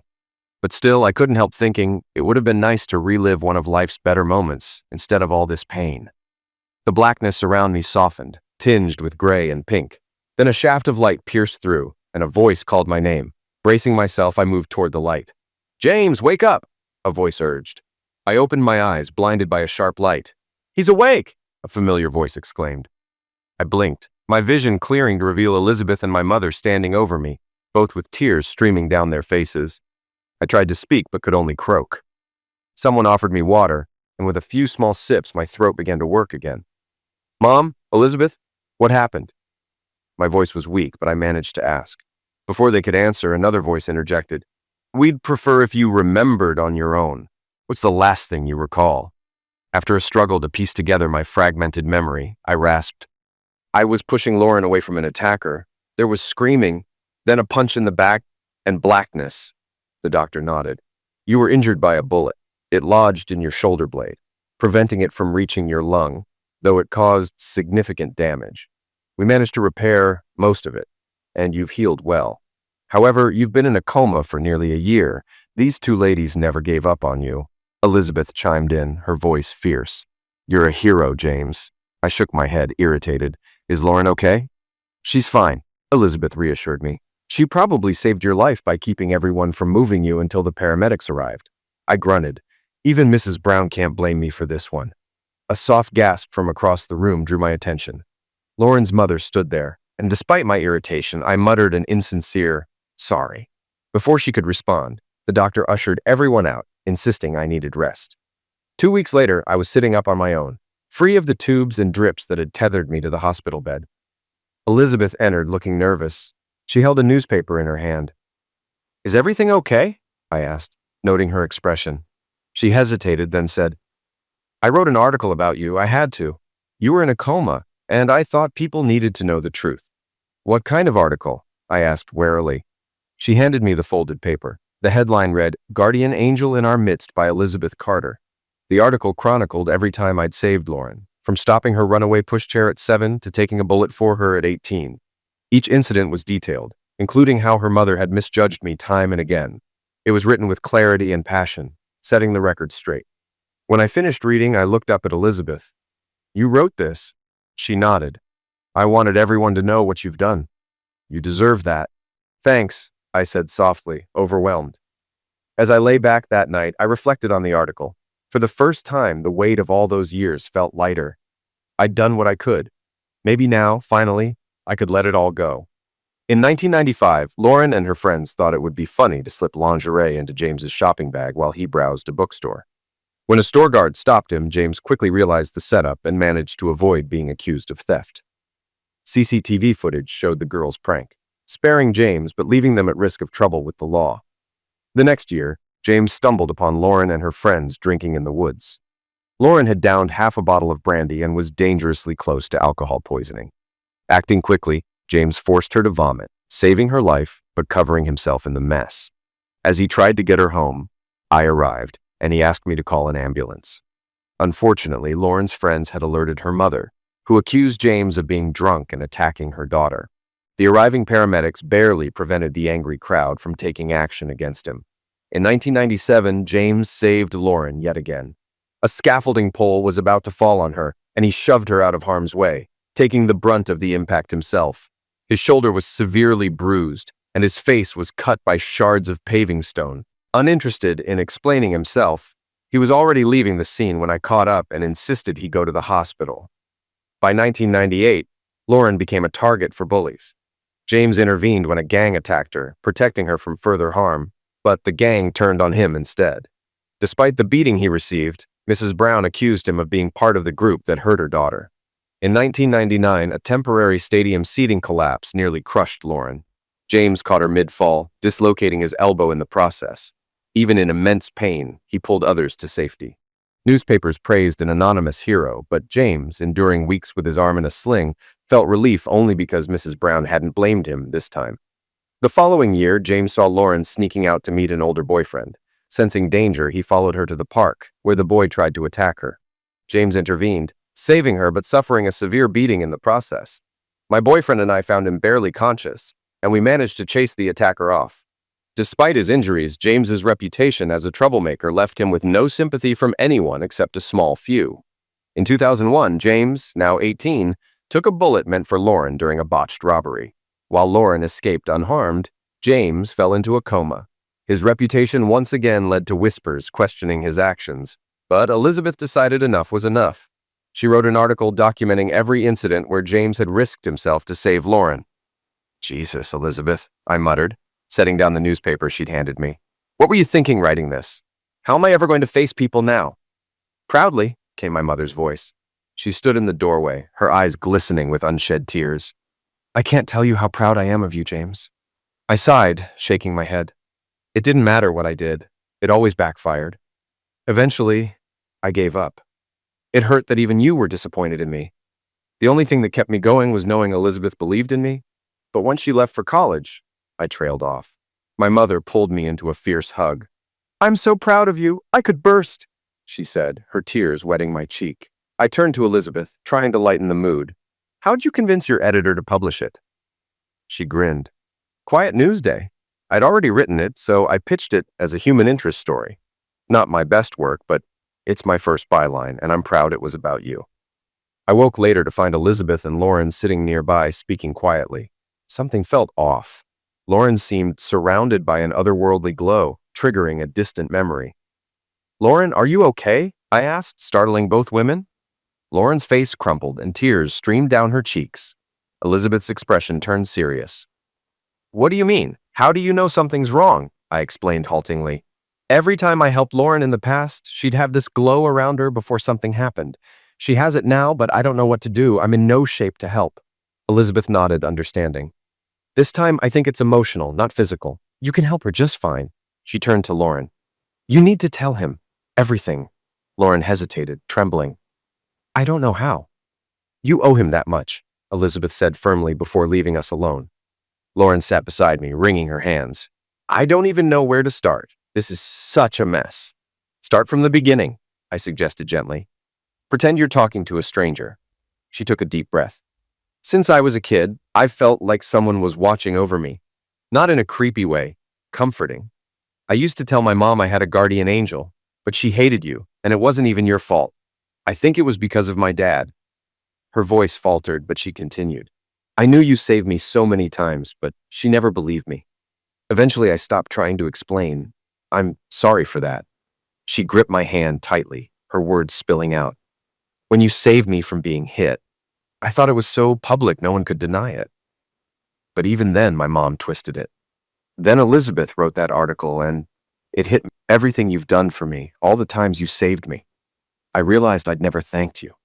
Her words cracked something open inside me. I held her hand tightly, feeling an unexpected sense of peace. "You're welcome," I said softly, knowing those two words meant more than either of us could explain. Lauren's tears flowed freely as she recounted her confrontation with her mother. Armed with Elizabeth's article, she had finally forced Mrs. Brown to acknowledge the truth about my actions. At first, her mother denied everything, but Lauren refused to back down. She realized Mrs. Brown wasn't ready to face the idea of being wrong for over a decade. As Lauren spoke, I couldn't help but notice the perfection of her face, her tear-streaked cheeks, and her lips as they formed each word. My mind wandered. What would it be like to kiss her? It wasn't until she stopped speaking that I realized I had been caught in my daydream. "Sorry, I wasn't paying attention," I admitted, my face flushing with embarrassment. "What were you thinking about?" she asked, her tone playful but curious. "You," I stammered, feeling the heat rise to my cheeks. "What about me?" Her grin was both shy and teasing. "I was wondering what it'd be like to kiss you." She blushed deeply, but to my astonishment, she leaned in and kissed me. It was soft, sweet, and all-consuming. When we finally pulled apart, we both whispered, "Wow," before bursting into laughter. Her smile lingered. "Well, now you don't have to wonder." I blushed again, mumbling an apology for my distraction. But she kissed me once more and continued her story. Lauren described how she'd gone to my house after confronting her mother, guilt weighing heavily on her. My mother had been holding the article, tears streaming down her face. Lauren had babbled apologies and wished aloud that she could have taken the bullet meant for me. My mother's response was fierce. "James didn't spend 11 years keeping you alive so some maniac could shoot you." Lauren's voice cracked as she recounted how Mrs. Brown arrived mid-conversation, overhearing the truth for the first time. To everyone's shock, her mother apologized, to my mom and to Lauren. Tears welled in Lauren's eyes as she looked at me. "I've dreamed of moments like this, being here with you." I took her hand, brushing her tears away with a kiss. She confessed how she, her mother, and Elizabeth had taken turns sitting vigil at my bedside during my coma, reading to me, talking to me, and playing my favorite music. It was during those months that she realized she'd been hiding her feelings from me. "It's all so awful," she sobbed. "How can you even stand to look at me? My mother turned you into a pariah while all you ever did was save my life." I gently squeezed her hand. "Would it help if I told you that I love you?" The words surprised me as much as her, but I knew they were true. Before I could say more, she threw her arms around me, crying harder. "How can you love me after everything my mother did to you?" she asked between sobs. I thought for a moment before answering. Most of the time, I didn't think. When someone's in danger, you just act. It didn't matter what your mom thought, I knew the truth. And when Elizabeth noticed what was happening, I finally had someone who understood. I paused, my voice softening. "As we grew older, I realized I was always aware of you. I'd get this feeling when you were nearby, and when something went wrong, I was always there to help. Now I know why. I've loved you all along." She stayed in my arms, her warmth grounding me. The peaceful moment was interrupted by a throat clearing. We turned to see Elizabeth smirking at us. "It's about time," she said, clearly amused. "You two make a lovely couple." Lauren groaned. "What will Mom say?" Her mother's voice answered from the doorway, catching us both off guard. "I'll say it's about time at least one of us got it right." We stared at her dumbfounded. She smiled, her face soft with emotion. "Without you, James, I wouldn't have a daughter. I owe you everything." Mrs. Brown's facade crumbled and she sobbed quietly. I reached out, pulling her into a hug. "You don't owe me anything, but I will happily take Lauren." She stiffened slightly before relaxing. "As long as you'll have me for a son," I added with a grin. "You're supposed to ask me first, James," Lauren teased, her voice light despite the tears. "But if you must know, the answer is yes." Elizabeth's laughter filled the room. "It wouldn't do for our little angel to be without her guardian angel, now would it?" A beam of sunlight broke through the window, catching Lauren's hair and giving her an ethereal glow. I leaned back into my pillows, content to simply watch her. My angel, my heart, and finally, my love.